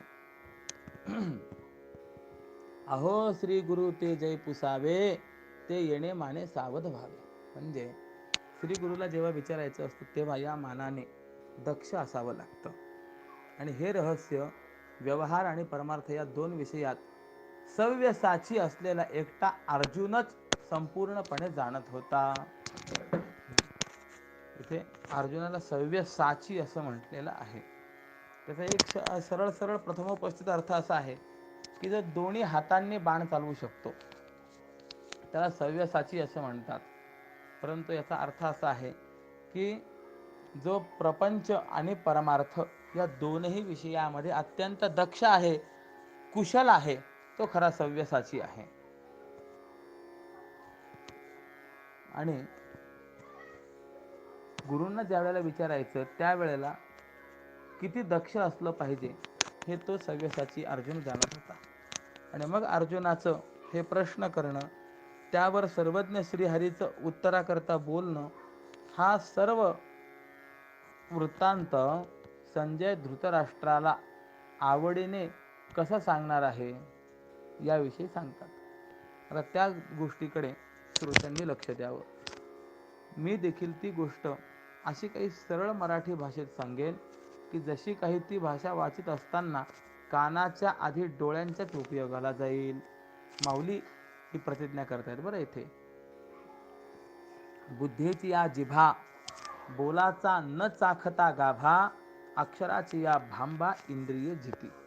म्हणजे बुद्धीच्या जिभेने शब्दाचा भावरूपी गाभा न चाखताही केवळ रसाळ अक्षरांच्या बाह्य सौंदर्यानेच इंद्रिय जगतील. असं पहा की मालतीच्या कळ्या सुगंधामुळे नाकाला तर निश्चयाने चांगल्या वाटतातच, परंतु वरच्या सौंदर्याने डोळे देखील सुखी होत नाहीत का. म्हणजे त्या कळीच्या सुगंधामुळे नाकाला जसं सुख आहे त्याप्रमाणे त्या कळीचं सौंदर्य पाहिलं की डोळ्यालाही जसं सुख आहे, त्याप्रमाणे ही मराठी भाषा, या मराठी भाषेमध्ये तो सिद्धांत मी असा सांगेन की वाचताना जिभेला देखील सुख होईल, परंतु जिभेने शब्द उच्चारण करण्यापूर्वी डोळ्याला तो शब्द दिसतो ना, म्हणून जिभेच्या अगोदर तो डोळ्यालाच उपयोगाला येईल. तसंच म्हणतात की तसंच मराठी भाषेच्या उत्कट आवडीने इंद्रिय हेच सुखाचं राज्य करतील आणि मग मुख्य सिद्धांताच्या गावाला अधिकार संपन्न होऊन जातील. किंबहुना जिथे बोलणं संपतं त्या ब्रह्मतत्वाविषयी जे बोलणं आहे ते अशा देवनागरी भाषेच्या शैलीने ऐका, असं निवृत्तीनाथ महाराजांचे दास असलेले सद्गुरू श्री ज्ञानोबाराय बोलले. आणि इथे या 7व्या अध्यायाची सांगता झालेली. ऐसाची बोले न शब्दातीत भाव, म्हणे ज्ञानदेव निवृत्तीचा. आणि 7व्या अध्यायाची सांगता करून आता 8व्या स्कंदाचा अध्यायाचा आपल्याला विचार करायचा आहे. तत्पूर्वी आतापर्यंत आपण करत आलो त्याप्रमाणे एक मोजून 5 ते 10 मिनिटाच्या आत 7व्या अध्यायाचा सिंहावलोकन करायचे आणि मग पुढे अक्षर ब्रह्मयोगाला आरंभ होणार आहे. 7वा अध्याय हा ज्ञान विज्ञान योग आहे. या अध्यायाचा आरंभ, सुरुवात हे भगवंताच्या भाषणातून झाली. भगवान म्हणतात, अर्जुना, तू आता योगयुक्त झालायस, पण एखाद्या साधकाचा समाधीपर्यंत योगाभ्यास झाला पण परमात्मा साक्षात्कार झाला नसेल तर अज्ञानाचं बंधन राहतं. म्हणून माझं समग्र ज्ञान ज्या योगाने होईल असं तुला विज्ञानासह ज्ञान सांगेल. आता गीतेवरती जे काही अनेक टीकाकार आहेत, यापैकी काही संस्कृत टीकाकारांनी विज्ञान शब्दाचा अर्थ अपरोक्ष ज्ञान आणि ज्ञान शब्दाचा अर्थ शास्त्रजन्य परोक्ष ज्ञान असा केलेला आहे. म्हणजे वि या अक्षराचा उपसर्गाचा अर्थ त्यांनी विशेष ज्ञान असा केलेला आहे. परंतु ज्ञानोबराय मात्र ज्ञान, विज्ञान आणि अज्ञान यांच्या स्वतंत्र व्याख्या सांगतात. एक, ज्या ज्ञानात आश्रय किंवा विषयी भाव राहत नाही, वृत्तीचा प्रवेश होत नाही आणि तर्काचा प्रचार नाही, त्याला ज्ञान असं म्हणा. माऊलींचं असं मत आहे. बर. 2, ज्या ज्ञानात नानात्व भासतं, आश्रय म्हणजे विषयांचा विस्तार असतो आणि जे ब्रह्माच्या कल्पित विशेषाला ग्रहण करतं त्याला विज्ञान असं म्हणा. 2, आणि प्रकृतीपासून निर्माण होणारा प्रकृती कार्य जो प्रपंच आहे, माया कार्य जे प्रपंच आहे ते सत्य मानणं, अर्थात ब्रह्माचं सत्यत्व न कळणं, परब्रह्माची खरी ओळख न पटणं, यालाच अज्ञान असं म्हटलेलं आहे. एकेका वाक्यामध्ये ही केलेली ज्ञान, अज्ञान, विज्ञानाची व्याख्या आहे. मुक्त पुरुषाचं अज्ञान नष्ट होतं, विज्ञान बाधित होतं आणि महावाक्यापासून उत्पन्न झालेली ब्रह्माकार वृत्ती ही स्वरूपभूत ज्ञानामध्ये लीन होते. पण ज्ञानाकरता प्रयत्न करणारे साधक मात्र हजारामध्ये एखादाच असतो आणि त्या प्रयत्न करणाऱ्यांमध्ये देखील एखादाच परमात्म्याला तत्वतः जाणतो, असा विचार सांगितला. विज्ञानासह ज्ञान सांगतो अशी जी भगवंताची प्रतिज्ञा आहे. पण अर्जुना, इथं विज्ञानाची काय गरज आहे अशी जर तुला शंका येईल तर सांगतो की माझं समग्र ज्ञान होण्याकरता विज्ञानच पहिले जाणावं लागतं असं भगवंतांनी स्पष्ट रीतीने सांगितलं. आणि ते म्हणणं बरोबर आहे. कारण भगवंताचं समग्र ज्ञान होण्याकरता त्याचे सर्व रूप कळणं हे अत्यावश्यक आहे. भगवंताचे देखील 3 रूप आपल्याला पाहायला मिळतात. म्हणजे बघा आता हे 7व्या अध्यायामध्ये काय काय सांगितलेलं आहे ना, थोडा थोडा फक्त विचार मी मांडतोय. भगवंताची 3 रूप कशी आहेत? एक, देहात ज्याचं अहम असं सामान्य रूपाने ज्ञान होतं, तो आत्मा हे भगवंताचं सामान्य स्वरूप आहे. आणि या सामान्य स्वरूपाचं सर्वांना अहम या रूपाने प्रत्यक्ष आहे. कोणताही प्राणी असेल तरी त्या प्राण्याला मी आहे किंवा मीचं भान आहे की नाही, आहेच आहे. मग तो असलेला जो मी आहे, तो अहम म्हणजे आत्मा हे भगवंताचं एक सामान्य स्वरूप आहे. यानंतर दुसरं स्वरूप सांगतात, अज, अव्यय, अनादि, निर्गुण, अव्यक्त, अखंड, अद्वय, आनंद, सत्य, ज्ञान, अनंत हे भगवंताचे विशेष स्वरूप आहेत. आणि हे सत्य आहे.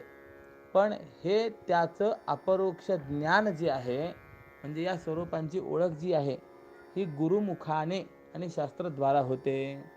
किती स्वरूप झाले भगवंताचे? 2 रूप झाले. आता तिसरं सांगतात, परा अपरा प्रकृती, म्हणजेच जीव आणि जगत हे देखील भगवंताचं स्वरूप आहे. आणि हे देखील विशेष स्वरूपच आहे. पण हे विशेष स्वरूप कसं आहे तर कल्पित आहे. या परा आणि अपरा प्रकृतीच्या कल्पितत्वाचं ज्ञान गुरुमुखाने शास्त्राद्वारा होतं. आणि कल्पिताचं कल्पितत्व कळाल्याशिवाय भगवंताचं वास्तव विशेषाचं ज्ञान होत नाही. आणि त्या ज्ञाना वाचून जीवाला मोक्ष प्राप्त होत नाही. आणि म्हणून भगवंताने परा आणि अपरा प्रकृतीच्या रूपाने 4थ्या आणि 5व्या श्लोकामध्ये विज्ञान सांगितलं. म्हणजे सारांश काय तर भूम्याधिक 8 पदार्थ आणि या 8 पदार्थांना देहात विश्व, तेजस, प्राज्ञ या रूपाने आणि समष्टीमध्ये हिरण्यगर्भ, सूत्रात्मा, अव्याकृत या रूपाने धारण करणारा जो जीव आहे, तोच या 2 प्रकारच्या प्रकृतींना विज्ञान म्हणतात. भगवान असं म्हणतात, जे हे ते 2 प्रकृती आहेत, ते परा आणि अपरा, जे आता आपण वरती ऐकून आलो, त्याला विज्ञान असं म्हटलं गेलेलं आहे. कोणत्या कोणत्या? भूम्याधिक 8 पदार्थ, या 8 पदार्थांना देहामध्ये विश्व, तेजस, प्राज्ञ या रूपाने धारण करणारा एक प्रकृती आणि समष्टीमध्ये हिरण्यगर्भ, सूत्रात्मा, अव्याकृत या रूपाने धारण करणारा जीव ही दुसरी प्रकृती. या 2 प्रकारच्या प्रकृतींना विज्ञान असं म्हटलेलं आहे. पुढे भगवंताने सांगितलं आहे की वस्तुस्थितीने परमात्म्या व्यतिरिक्त परमार्थतः दुसरं काही नाही. कारण जगत हे जसं रोहिणीच्या जळासारखं कल्पित आहे. म्हणजे इथे ज्ञानोबा राय मृगजळाला रोहिणीचं जळ असं म्हणतात. आणखी अनेक ठिकाणी असा हा दृष्टांत दिलेला आहे. तर मृगजळाला रोहिणीचं जळ का म्हणतात? त्याचं कारण असं की एका दिवसामध्ये एकंदरीत 15 मुहूर्त असतात असं ज्योतिषशास्त्राने सांगितलेलं आहे. तर त्या 15 मुहूर्तांमध्ये रौद्र, चैत्र, मैत्र, सारभट, सावित्र, जयंत, गंधर्व, कुतुब, रोहिण, विरिंच, विजय, नैऋत, तप, माहेंद्र आणि वारुण असे हे ते 15 मुहूर्त आहेत. तर यापैकी या 15 मुहूर्तांपैकी रौहिण हे 9वं मुहूर्त हे सूर्योदयापासूनच्या 16 घटकानंतर आणि मध्यान्हाला येत असल्यामुळे मध्यान्नी सूर्याचा किरणद्वारा उखरभूमीशी संबंध झाला की दुरून मृगजळाची प्रतीती होते. आणि म्हणून ज्ञानोबरायांनी मध्यान्नीचे जळ या अर्थाचा द्योतक म्हणून रोहिणीचे जळ असा शब्द प्रयोग केला आहे. म्हणजे सारांश काय? मृगजळाचं मूळ जसा सूर्य आहे त्याप्रमाणे परा अपरा प्रकृतीचं मूळ मी आहे. माझीच व्याप्ती जगातल्या सर्व पदार्थात आहे आणि माझी माया माझ्याच आश्रयाने राहते आणि मलाच झाकून टाकते. त्यामुळे हे जीव माझेच असून मला जाणत नाहीत. जे काया वाचा मनाने माझी भक्ती करतात तेच भक्त या माया नदीतून तरुण जातात. परंतु असे माया नदीतून तरुण जाणारे भक्त मात्र थोडे आहेत, असा हे विचार पुढे सांगितलेला आहे. पुढे सांगतात, जगात पाप्यांची संख्या अधिक आहे. ज्या पाप्यांना अहंकार रूपी भूताचा संचार झाला, त्यामुळे धर्मनियमांचं वस्त्र अंगावर आहे किंवा नाही याचं त्यांना भानही राहत नाही आणि पुढच्या अधोगतीची त्यांना लाजही वाटत नाही. मग अशांना तर माझी प्राप्ती होतच नाही. परंतु माझी भक्ती करणारे पुण्यवान जे आहेत ते 4 प्रकारचे आहेत. मग यामध्ये कसे कसे आहेत तर सांगतात, काही जण दुःख निवृत्ती करता भक्ती करतात, काही जण द्रव्याकरता भगवंताची भक्ती करतात, काही जण ज्ञानाकरता भक्ती करतात.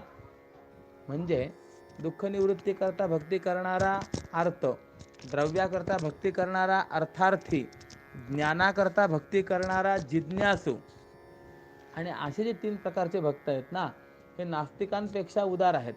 परंतु मला आत्मत्वाने जाणून माझी निष्काम आणि आवडीने भक्ती करणारा ज्ञानी भक्त हा माझा आत्माच आहे, असं ज्ञानी महात्म्याचं चिंतन भगवंताने व्यक्त केलं. अशा 4 प्रकारच्या भक्तांचा विचार सांगितल्यानंतर आता ती भक्ती कशी प्राप्त होईल किंवा तो परमात्मा कसा प्राप्त होईल त्याचा साधनक्रम या 7व्या अध्यायामध्ये थोडक्यात सांगितलेला आहे. तर तो असा आहे की विषयांचा त्याग 1, कामक्रोधाचा त्याग 2, निष्काम कर्म भक्ती 3, गुरुसेवा 4, साधू संगती 5, सत्कर्माचरण 6, निषिद्ध कर्मांचा त्याग 7, गुरुकृपा 8, ज्ञान लाभ 9. या क्रमाने साधन केले तर हे जगत वासुदेव आहे अशी व्यापक प्रतीती येते. आणि हा भगवत प्राप्तीचा साधनक्रम हा अनेक जन्मांनी साध्य होतो.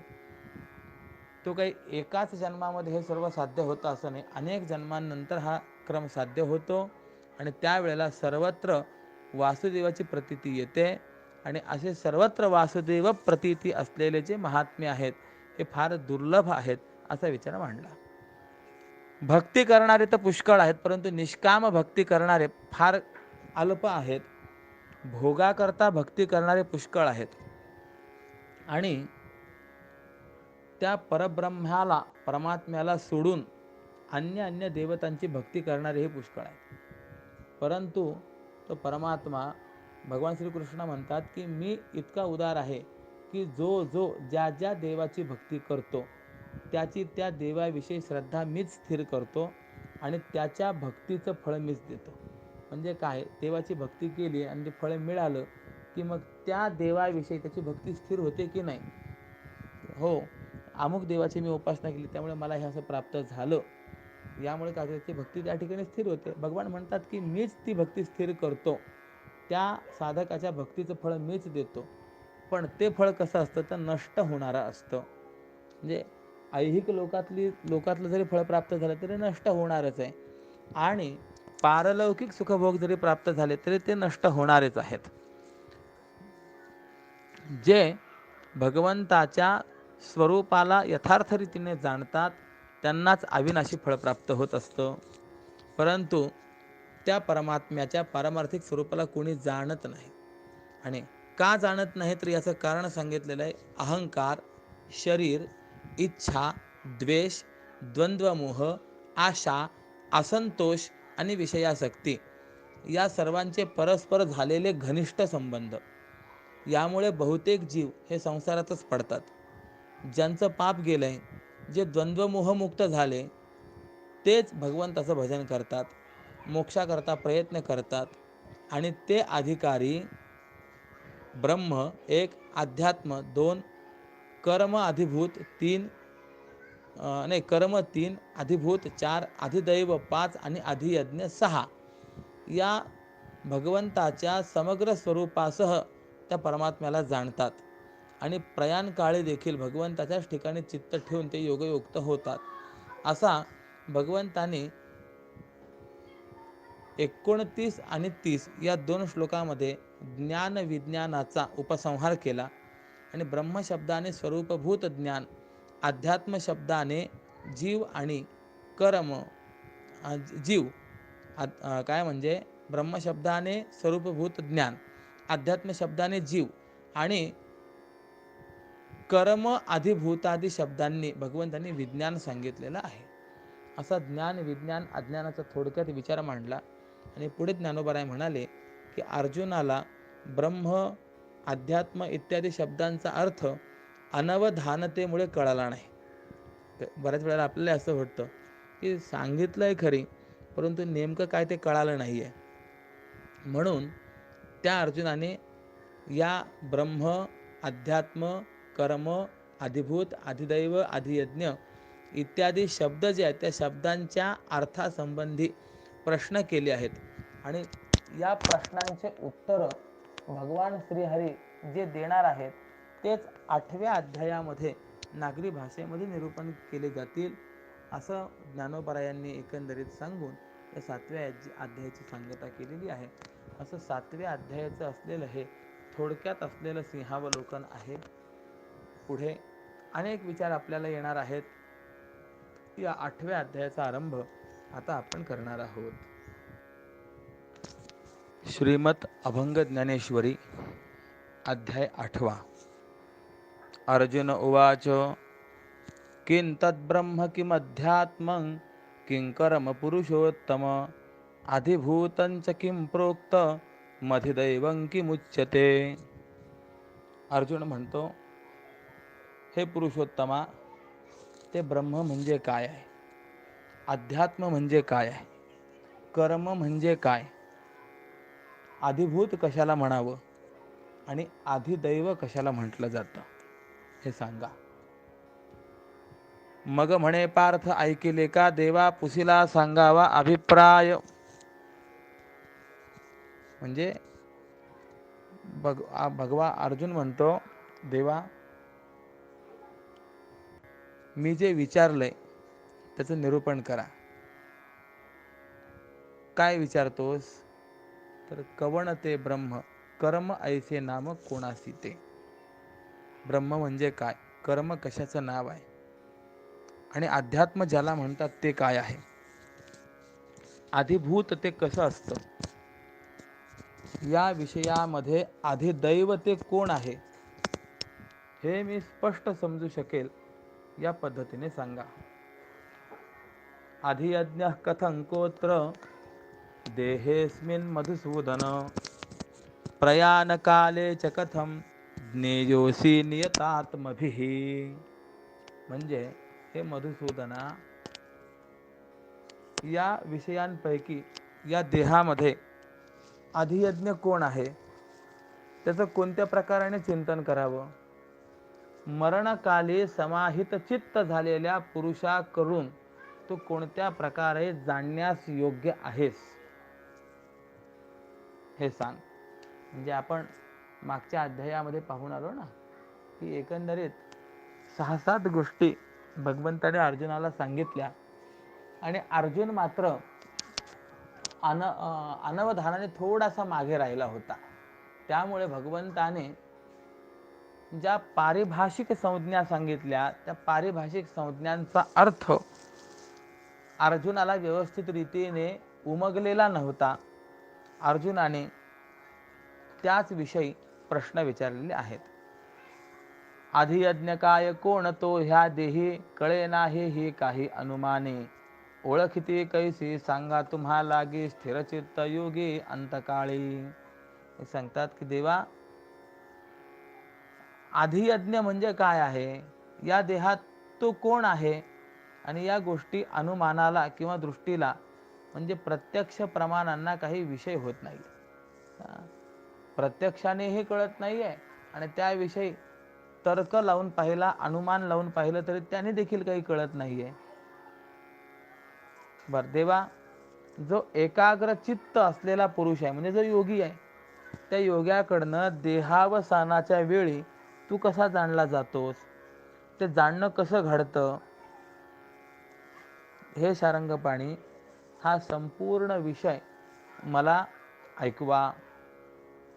आता मध्ये ज्ञानोबाराय म्हणतात, श्रोते हो, असं बघा की एखादा भाग्यवान चिंतामणीच्या राजवाड्यात जर झोपी गेला असला तर त्याचा बरळण्याचाही शब्द व्यर्थ जाईल काय? जाणार नाही. कारण की चिंतामणी ते चिंतिल्या अर्था, जे आपण चिंतन करावं चिंतामणी ते पूर्ण करत असतो. आणि मग अशा चिंतामणीच्या राजवाड्यामध्ये झोपायला मिळणं हे भाग्याचंच लक्षण नव्हे काय? मग असा जो भाग्यवान त्या चिंतामणीच्या राजवाड्यात झोपलाय, तो बरळला तरी सुद्धा ते व्यर्थ जाणार नाही, ते खरं होईल. त्याप्रमाणे अर्जुनाच्या प्रश्नाबरोबरच उत्तर आलं की याच क्षणी देव म्हणाले, अर्जुना तू जे विचारलेस ते चांगल्या प्रकाराने ऐक. किरीटी कामधेनूचा पाडा, वरी कल्पतरूचा आहे मांदोडा, म्हणून मनरथ सिद्धीची या चाडा तो नवल नोहे. म्हणजे अर्जुन हा कामधेनूचा वासरू आहे, कामधेनूचा तो वत्स धनंजय, शिवाय त्यावर कल्पतरूचा मांडव आहे. कृष्णरूप कल्पवृक्षाची सावली तयासी लाभली निरंतर. म्हणजे बघा, जी मनात इच्छा करू कामधेनूच्या कृपेने ती पूर्ण होते, जी कल्पना करू ती कल्पना कल्पतरू खाली साकार होत असते. आणि अर्जुनाचा जर आपण विचार केला तर अर्जुन हे कामधेनूचं वासरूच आहे, कल्पतरूचा मांडव त्याला आहे, त्याच्या सुंदर शीतळ छायेमध्ये तो बसलेला आहे. आणि म्हणूनच मनोरथ सिद्धीच्या इच्छेलाच तो विषय झाल्यास, म्हणजे मनोरथाच्या सिद्धीनेच अर्जुनाची इच्छा केली तर काय आश्चर्य आहे. म्हणून किंबहुना श्रीकृष्ण ज्याला रागावून मारतो तो ब्रह्म साक्षात्काराच्या स्थितीला प्राप्त होतो. मग कृपेने ज्याला उपदेश करतो तो ब्रह्मस्थितीला प्राप्त होणार नाही काय? आतापर्यंत भगवंताने अनेक दैत्यांचा उद्धार केला की नाही, त्यांना मारलं, पण ज्यांना ज्यांना मारलं आहे ते ते परब्रह्म स्वरूपतेला प्राप्त झाले. शिशुपाळाचं उदाहरण घ्या, रावणाचं उदाहरण घ्या, अनेक अनेक असे आहेत. ज्यांना ज्यांना भगवंताने मारलं ते ते मोक्षाचे अधिकारी ठरले. किंबहुना त्या पूतना मावशीचं उदाहरण दिलेले बघा, तुवा सनकादिकाचे नि माने सायुज्य सौरस दिधला पूतने, जे विषाची असताना पाने मारो आली. वसुदेव देवकी ना जी गती द्यावी तीच गती भगवंतानी या पूतनेला दिली. आणि असं सांगितलंय की जी मारण्याकरता आली तिला सद्गती प्रदान केली. मग मारणाऱ्याला जर सद्गती प्रदान करतो तर ज्याला प्रेमाने उपदेश केला आहे त्याला ती ब्रह्मस्थिती प्राप्त होणार नाही काय? जेव्हा आपण म्हणजे आत्मरूपाने कृष्णच म्हणजे ब्रह्म हो, अथवा आपण कृष्णाचेच भक्त हो, तेव्हा आपलं अंतःकरण हे कृष्ण रूपच होतं. मग अष्टमहासिद्धी त्या भक्ताच्या इच्छेच्या अंगणाची सेवा करतात. म्हणून तुकोबाराय स्पष्टरीतीने म्हणलेत, अष्टमहासिद्धी ओळंगतीद्वारी. अष्टमहासिद्धी प्राप्त करण्याकरता योगी तरफडतात, परंतु या अष्टमहासिद्धी या भक्तांच्या ठिकाणी असतात, त्यांच्या दारामध्ये असतात. मोक्ष आम्हा घरी कामारीते दासी. मोक्ष हा जगद्गुरु तुकोबारायांचं अंगण झाडतो. या अष्टमहासिद्धी त्या ठिकाणी दासी होतात. आणि असं जे श्रीकृष्णांचं अमर्याद प्रेम आहे ते अर्जुनाविषयीच आहे. म्हणून त्याचे मनोरथ सर्व काळ सफळ आहेत. या कारणे श्री अनंते ते मनोगत तयाचे पुसते, होईल जाणूनी आईते वगरुनी ठेविले. म्हणून या कारणाने श्रीकृष्णाने त्या अर्जुनाच्या मनातला अभिप्राय आपल्याला प्रश्न करणारं होईलच. म्हणजे अर्जुन प्रश्न करणारच हे अगोदरच जाणून त्याच्या पुढे उत्तररूपी पक्वान्नाचं ताट हे आयतं वाढून ठेवलं होतं. किंबहुना बघा, जे मूल स्तनापासून निघाले आहे, म्हणजे एकदा आईने एकदा स्तन पाजवून घरकामाच्या घाईत ज्याला दूर सारलेले आहे, बराच वेळ त्याला पाजलेले नाही, त्या तान्ह्या मुलाची ती भूक प्रथम आईलाच लागते असं म्हणतात. मग ती त्याला स्तनातील दूध पाजते. एरवी ते लहान मूल आई मला भूक लागली असं प्रथम शब्दाने सांगतं आणि मग आई त्याला दूध पाजते. असं कधी घडतं काय? व्यवहारामध्ये आपण म्हणतो मुलाची भूक आईला लागते. त्याप्रमाणे भगवान देखील जर आपण विचार केला तर अर्जुन प्रश्न विचारणारच आहे हे लक्षात घेऊन भगवानच बोलण्याकरता प्रवृत्त झालेले. ज्याप्रमाणे त्या लहान मुलाने आई मला भूक लागली आहे असं सांगावं आणि नंतर आईने त्याला घ्यावं हे घडत नाही. त्याप्रमाणे म्हणून कृपाळू गुरूंच्या ठिकाणी आपणहून उपदेश करण्याची प्रवृत्ती आपल्याला पाहायला मिळते. म्हणजे एखादा जर सत्पात्र शिष्य असेल तर बऱ्याच वेळेला असा प्रसंग येतो. काही प्रसंगामध्ये मी स्वतः अनुभव असा घेतला की आपल्या अंतःकरणामध्ये साधारणतः जे प्रश्न असतात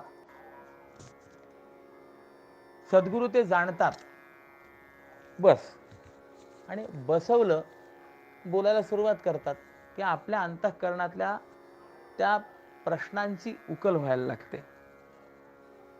मग कृपाळू जे गुरु असतात त्यांच्या ठिकाणी आपणहून उपदेश करण्याची जी प्रवृत्ती दिसते ना, या संबंधी काही आश्चर्य नाही. कारण की जशी बाळाची भूक आईला आहे त्याप्रमाणे शिष्याच्या अंतःकरणातली जिज्ञासा ही प्रथम गुरुच्या ठिकाणी निर्माण होते. असो, आता हे वर्णन पुरे. आता भगवान काय बोलले ते ऐका असं सांगतात. श्री भगवान उवाच अक्षरं ब्रह्म परमं स्वभावोऽध्यात्ममुच्यते भूतभावोद्भवकरो विसर्गः कर्म संज्ञितः. म्हणे नाशिवंत आकारी कुंदले परिजेना गळे कोणे काळी एरवी तयाचे ऐसे सूक्ष्मपण स्वभावे गगन जणू वाटे. भगवान म्हणतात की न क्षरणारे ते म्हणजे क्षरण याचा अर्थ असा आहे गळणे, नष्ट होणे वगैरे. तर जे न क्षरणारे ते नित्य निरतिशय जे आहे ते ब्रह्म आहे. प्रश्न विचारला होता ना अर्जुनाने, ब्रह्म म्हणजे काय? तर उत्तर देतात की जे अक्षर आहे म्हणजे जे नित्य निरतिशय आहे ते ब्रह्म आहे. दुसरा प्रश्न विचारला होता ना, अध्यात्म म्हणजे काय? तर सांगतात देहादी आकारात असूनही उत्पत्ती नाशरहित जो प्रत्यगात्म भाव आहे त्याला अध्यात्म असं म्हणतात. तिसरा प्रश्न विचारला होता कर्म म्हणजे काय? तर उत्तर सांगतात पंचमहाभूत आणि भौतिक पदार्थ यांची उत्पत्ती आणि वृद्धी करणारा जो व्यापार आहे त्याला कर्म अशी संज्ञा आहे. आता या श्लोकाचा अर्थ बघा. व्याख्यान. मग म्हणितले सर्वेश्वरे जे आकारी ये खोकरे कोंदले असत नखिरे कवणे काळी. अर्थात सर्वानाम ईश्वरः इति सर्वेश्वरः. सर्वेश्वर असा असलेला भगवान म्हणाला की जे या फुटक्या जगाच्या आकारात दाट भरलेलं असतानाही कोणत्याही भूत भविष्य वर्तमान काळात गळत नाही. एरवी त्याचा सूक्ष्मपणा पाहू गेल्यास ते शून्यच आहे असं वाटतं, पण ते वस्तुस्थितीने शून्य नाही तर सूक्ष्म आहे. आणि शिवाय ते आकाशाच्या पदरातून गाळून घेतलं आहे, त्यामुळे जे अत्यंत सूक्ष्म आहे, जे असं अत्यंत आहे पण जगाचा झिरझिरीत पदर हलवला तरी सुद्धा जे गळत नाही त्याला परब्रह्म असं म्हणा. म्हणजे जे अत्यंत सूक्ष्म आहे ना त्याला ब्रह्म असं म्हटलं गेलेलं आहे. आणि जे विनाशी नाही आहे ते ब्रह्म आहे. ज्याच्यामध्ये कधीही बदल होत नाही त्याला ब्रह्म म्हटलं गेलेलं आहे. बरं, पुढे याप्रमाणे आपल्या सहज स्थितीने ज्याला ब्रह्मप्राप्तीची अबाधित नित्यता प्राप्त झाली आहे, अर्जुना, अशा त्या कूटस्थ प्रत्यगात्म चैतन्यालाच अध्यात्म असं नाव प्राप्त झालेलं आहे.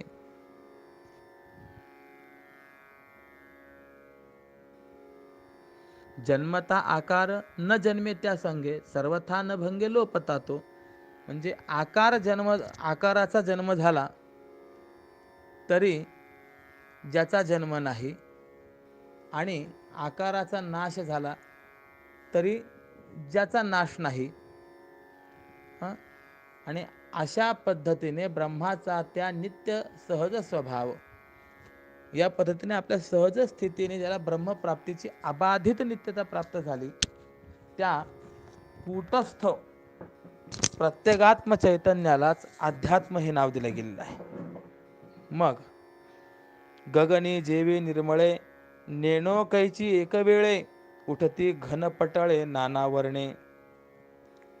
उदाहरण देतात की ज्याप्रमाणे निर्मळ अशा आकाशामध्ये अनेक रंगांची, मेघांची प्रावरण एकदम कशी स्पष्ट दिसू लागतात ते कळत नाही, त्याप्रमाणेच अव्यक्त आणि अत्यंत शुद्ध अशा त्या ब्रह्माच्या ठिकाणी महतत्व ज्याच्यामध्ये आरंभी आहे, म्हणजे महतत्वापासून ज्याचा आरंभ होतो, अशा पंचभूतांच्या प्रकार भेदाने अनंत ब्रह्मांडाचे आकार खंड न पडता उत्पन्न होऊ लागतात. म्हणजे मग अनेक ब्रह्मांडांची उत्पत्ती त्या ठिकाणी होते आणि त्यावेळेला ब्रह्मभूमी माझी आदी संकल्पाचा अंकुरतो साचा उगवता. म्हणजे निर्विशेष ब्रह्मरूपी त्या बरड जमिनीवर एकोहम बहुश्याम प्रजायेय या संकल्परूपी अंकुराची निर्मिती होते.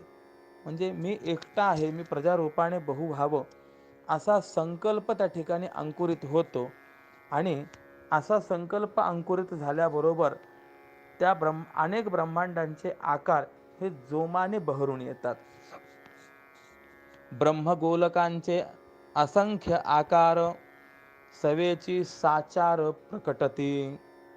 आणि मग त्या एक एक आकारात जर आपण बघितलं तर जो ब्रह्मरूप बीजानेच भरलेला दिसतो.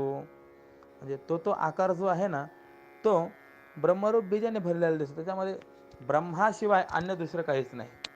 किंवा पुढचा कार्यरूप आकार पहिल्या बीजरूप कारणरूप आकाराचाच भरपूर विस्तार झालेला दिसतो.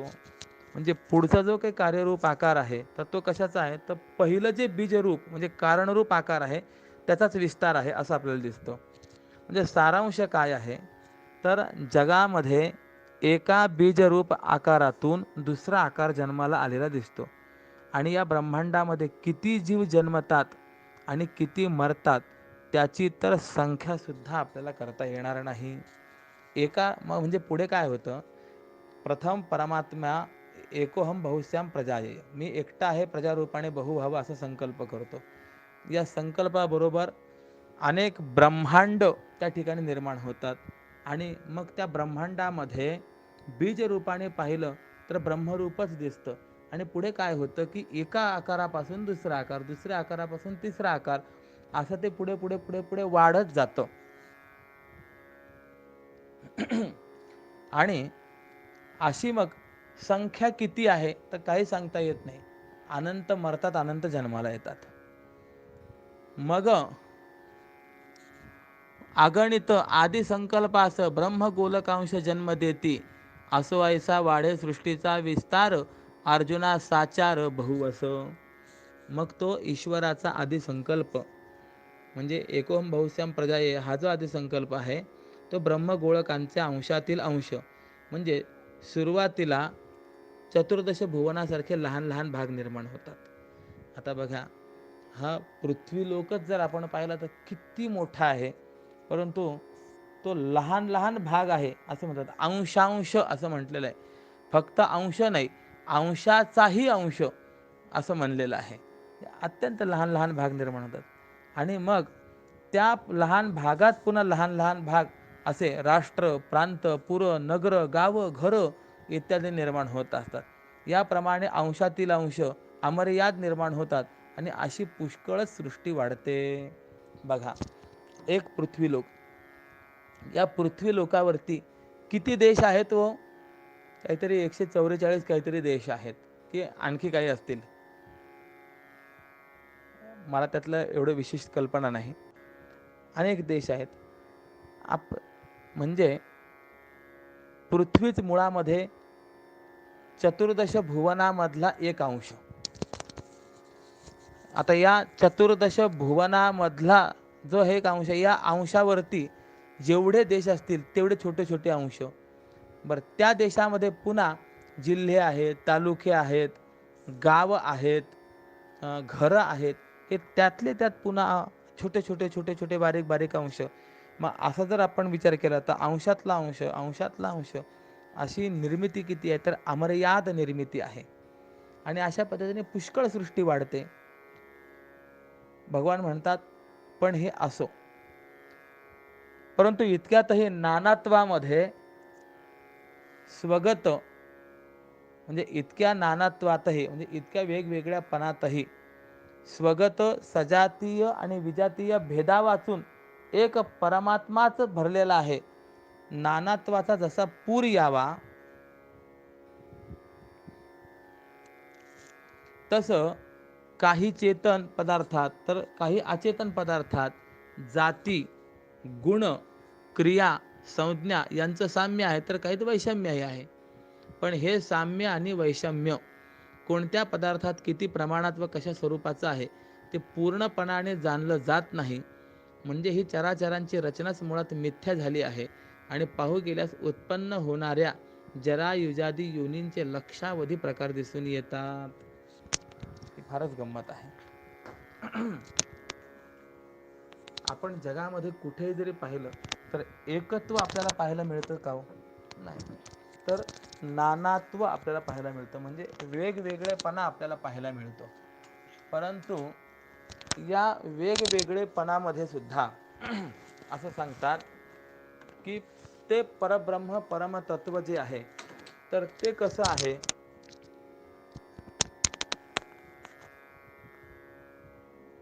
स्वगत सजातीय आणि विजातीय भेदरहित आहे. आपण मागे पाहून आलो होतो. स्वगत भेद म्हणजे काय आहे तर स्वतःच्या ठिकाणी असलेला भेद. सजातीय भेद म्हणजे काय, ज्यांची जाती एक आहे त्यांच्या ठिकाणी असलेला भेद. आणि विजातीय भेद म्हणजे ज्यांची जाती भिन्न आहे त्यांच्यामध्ये असलेला भेद. उदाहरण जर सांगायचं असेल तर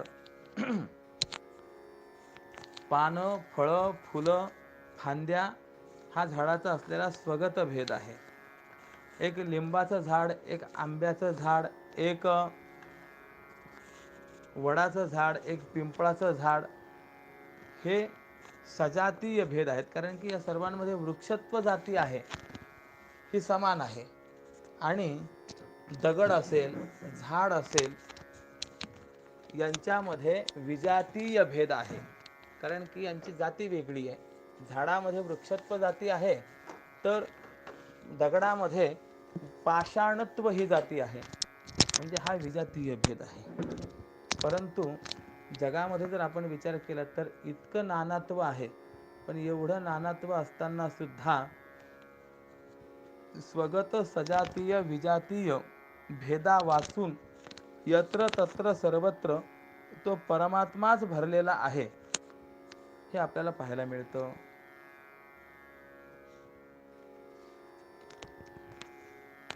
आणि मग असं तैसे समविषमत्व निर्णो कैचे, ही फार महत्त्वाची. समविषमत्व निर्णो कैसे आले, अकारण झाले चराचर, पाहू जातात तेथे लक्षावधी साचे, प्रकार योनींचे प्रसवत्या.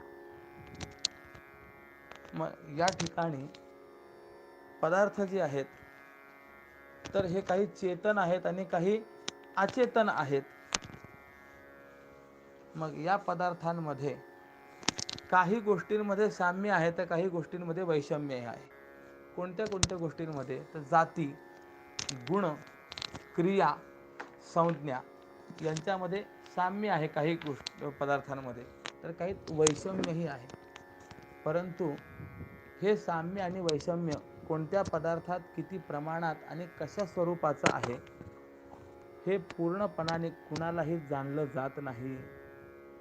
आणि अशा पद्धतीने उत्पन्न होणारे जे काही अंडज, स्वेदज, उद्भिज्ज, जरायुज आदी योनी आहेत यांचे लक्षावधी प्रकार दिसून येतात. आपण म्हणतो 84 लाख योनी आहेत.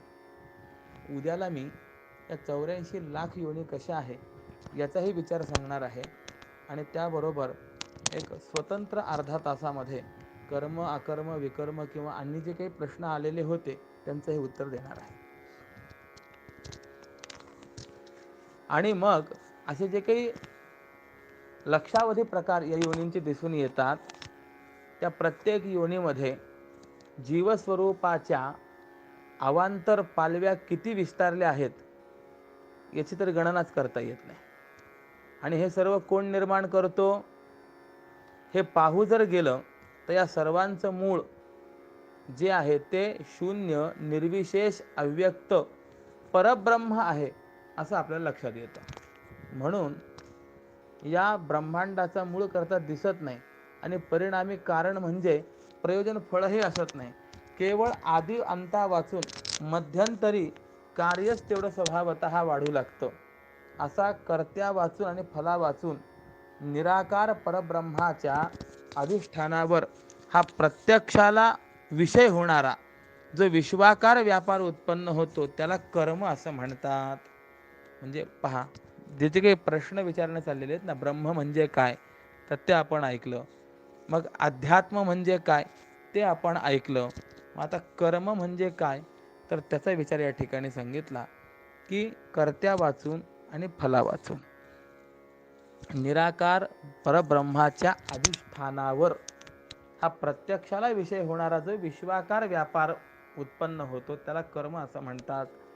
परब्रह्माचं फक्त अधिष्ठान आहे, पण त्यावरती खरोखरी वस्तुतः काही निर्माण होत नाही, काही समाप्त होत नाही, नष्ट होतही नाही, पण प्रत्यक्षाला मात्र विषय होतो. ज्याप्रमाणे दोरीवरती साप भासतो, भासलेल्या सापाने आपल्याला घाबरवलं, आपली बोबडी वळवली, आपल्याला घाम फोडला, परंतु अधिष्ठान ज्ञान झालं की त्यानंतर तो सापही जसा निवृत्त झाला.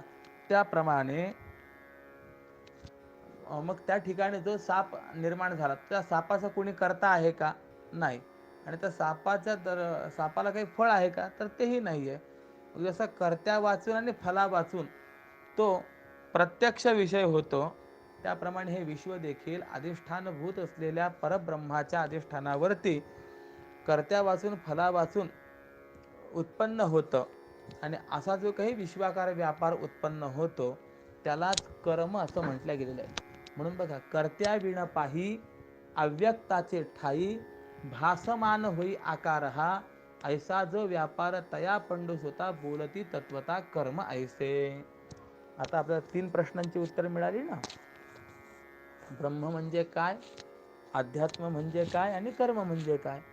मग आता पुढे आधिभूत म्हणजे काय, आधिदैवत म्हणजे काय आणि आधियज्ञ म्हणजे काय असा जो प्रश्न विचारलेला होता त्याचं उत्तर आता असं देतात. आधिभूतम क्षरो भावः पुरुषश्चाधिदैवतम अधियज्ञोहमेवात्र देहे देहभृतां वर. श्लोकाचा अर्थ असा आहे की देहधाऱ्यांमध्ये श्रेष्ठ असलेल्या अर्जुना, विनाशशील भौतिक आधिभूत आहे, जीव हा आधिदैवत आहे आणि याच देहात मी स्वतः अधियज्ञ आहे. आता श्लोकाचा तर अर्थ कळाला, परंतु यातून काय नेमकं म्हणायचंय हे आपल्याला स्पष्ट होत नाही. म्हणून ज्ञानोबा आहे आता तो विचार सांगतात. आता अधिभूत जे म्हणिपे तेही सांगो संक्षेपे तरी होय आणि हारपे अभ्रजैसे. म्हणजे अर्जुना, आता अधिभूत ज्याला म्हणतात ते देखील तुला थोडक्यात सांगतो. आभाळ जसं आकाशात येतं आणि एकदम हरपूनही जातं, त्याप्रमाणे ज्याचं अस्तित्व वरवरचं आहे, आभासात्मक आहे, उत्पन्न होणं आणि नष्ट होणं हेच त्याचं खरं स्वरूप आहे, पाच पाच मिळून ज्याला रूपाला आणतात,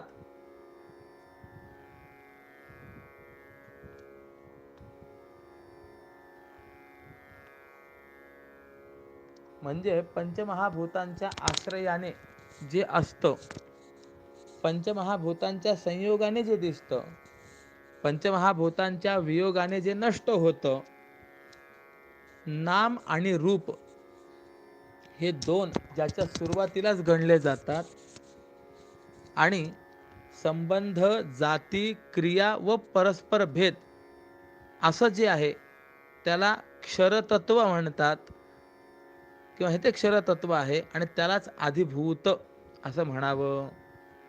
म्हणजे बघा काय काय होतं की उत्पन्न होणं, नष्ट होणं हे त्याचं खरं स्वरूप आहे, ज्याचं अस्तित्व मुळामध्ये खरं नाही तर वरवरचं आहे, म्हणजे आभासात्मक आहे. त्यानंतर पाच पाच मिळून ज्याला रूपाला आणतात. हे पाच पाच काय आहे हे आपल्याला कळायला पाहिजे. ज्ञानोबारायांनी 2 वेळेला 5-5 शब्द वापरलेला आहे. तर या 2-5चा अर्थ असा आहे की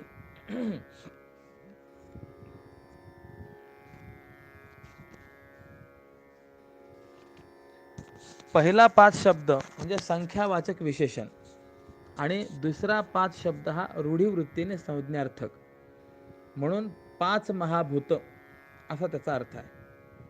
आणि हे 5 महाभूत एकत्र येऊन ज्याला रूपाला आणतात. मग या पंचमहाभूतांच्या आश्रयाने जे राहतं, पंचमहाभूतांचा संयोग झाला तर ते दिसतं, आणि हे पंचमहाभूत नष्ट झाले किंवा या पंचमहाभूतांचा वियोग झाला तर जे नष्ट होतं.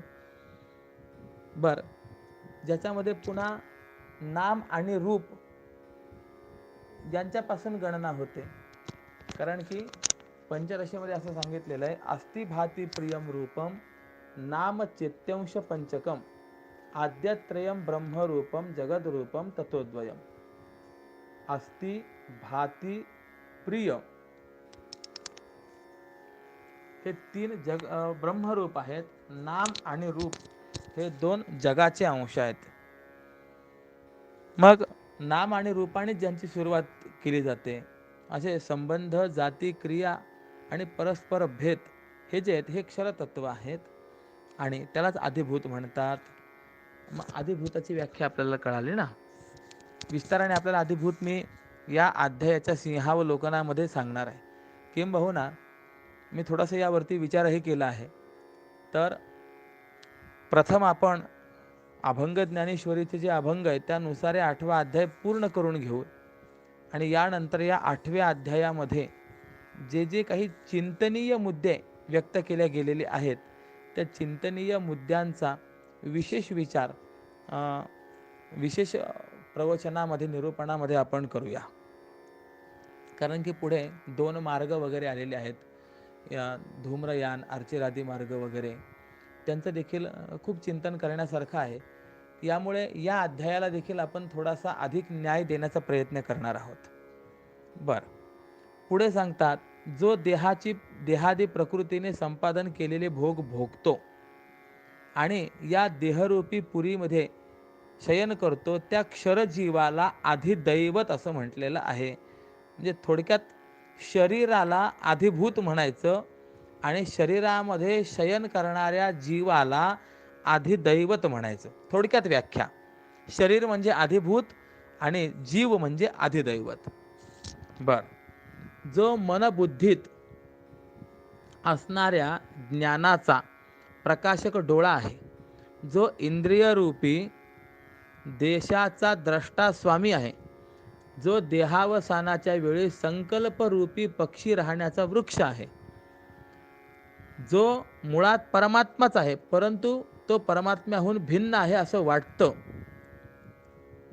याचं कारण तो अहंकार रूपी निद्रेने गाढ झोपी गेलाय, म्हणून तो संसार रूपी स्वप्नाच्या व्यवहाराने अनुकूल विषयाची प्राप्ती झाली की संतुष्ट होतो आणि प्रतिकूल विषयाची प्राप्ती झाली की विषण्ण होतो. तो जीव या नावाने संबोधला जातो. म्हणजे त्याला जीव असं म्हणतात, की जो मुळामध्ये कसा आहे, परमात्माच आहे, परंतु स्वतःला परमात्म्याहून भिन्न समजतो. का तर अहंकार रूपी निद्रेने तो गाढ झोपी गेलेला आहे. आणि म्हणून संसार रूपी स्वप्नाच्या व्यवहाराने तो कसा होतो, अनुकूल विषयाची प्राप्ती झाली की संतुष्ट होतो, प्रतिकूल विषयाची प्राप्ती झाली की विषण्ण होतो. बरं, हा जीव कसा आहे, तर मनबुद्धीत असणाऱ्या ज्ञानाचा प्रकाशक डोळा आहे. हा जीव कसा आहे, इंद्रिय रूपी देशाचा द्रष्टा स्वामी आहे. हा जीव कसा आहे, जो देहावसानाच्या वेळी संकल्प रूपी पक्षी राहण्याचा वृक्ष आहे. बर, म्हणजे जीव कुणाला म्हणावं ते कळालं आपल्याला. जीव येणे नावे. जीवाला आपण अधिदैवत म्हणतो ना, तर त्या जीवाची व्याख्या ही सुंदर रीतीने केली. जया लागी देती जीव ऐसे नाव, देही अधिदैवतेची जाण. अभंग क्रमांक 64 यामध्ये स्वामीजींनी एकदम स्पष्ट रीतीने हा भाव व्यक्त केला. स्वप्नीचे व्यापार मानवनी ते साच, होय जो वायाचं सुख दुःखी. हे स्वप्नातले व्यापार खरे मानून जो विनाकारण सुखदुःखी होतो त्याला जीव असं नाव दिलेलं आहे. आणि तोच या देहामध्ये अधिदैव आहे असं जाणा. म्हणजे आता आपल्याला अधिभूत कळालं. शरीर म्हणजे अधिभूत, शरीरामध्ये राहणारा जीव म्हणजे अधिदैव.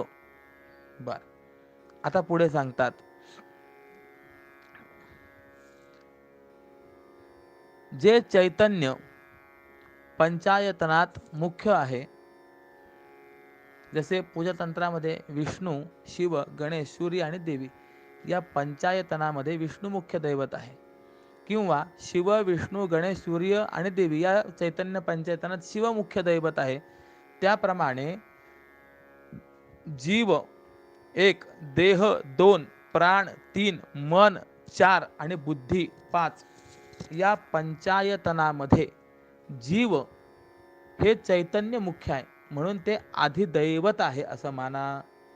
जसे 5 देवांच्या उपासनेला पंचायतन उपासना म्हणतात ना, तर तद्वत हे मुख्य चैतन्य आहे.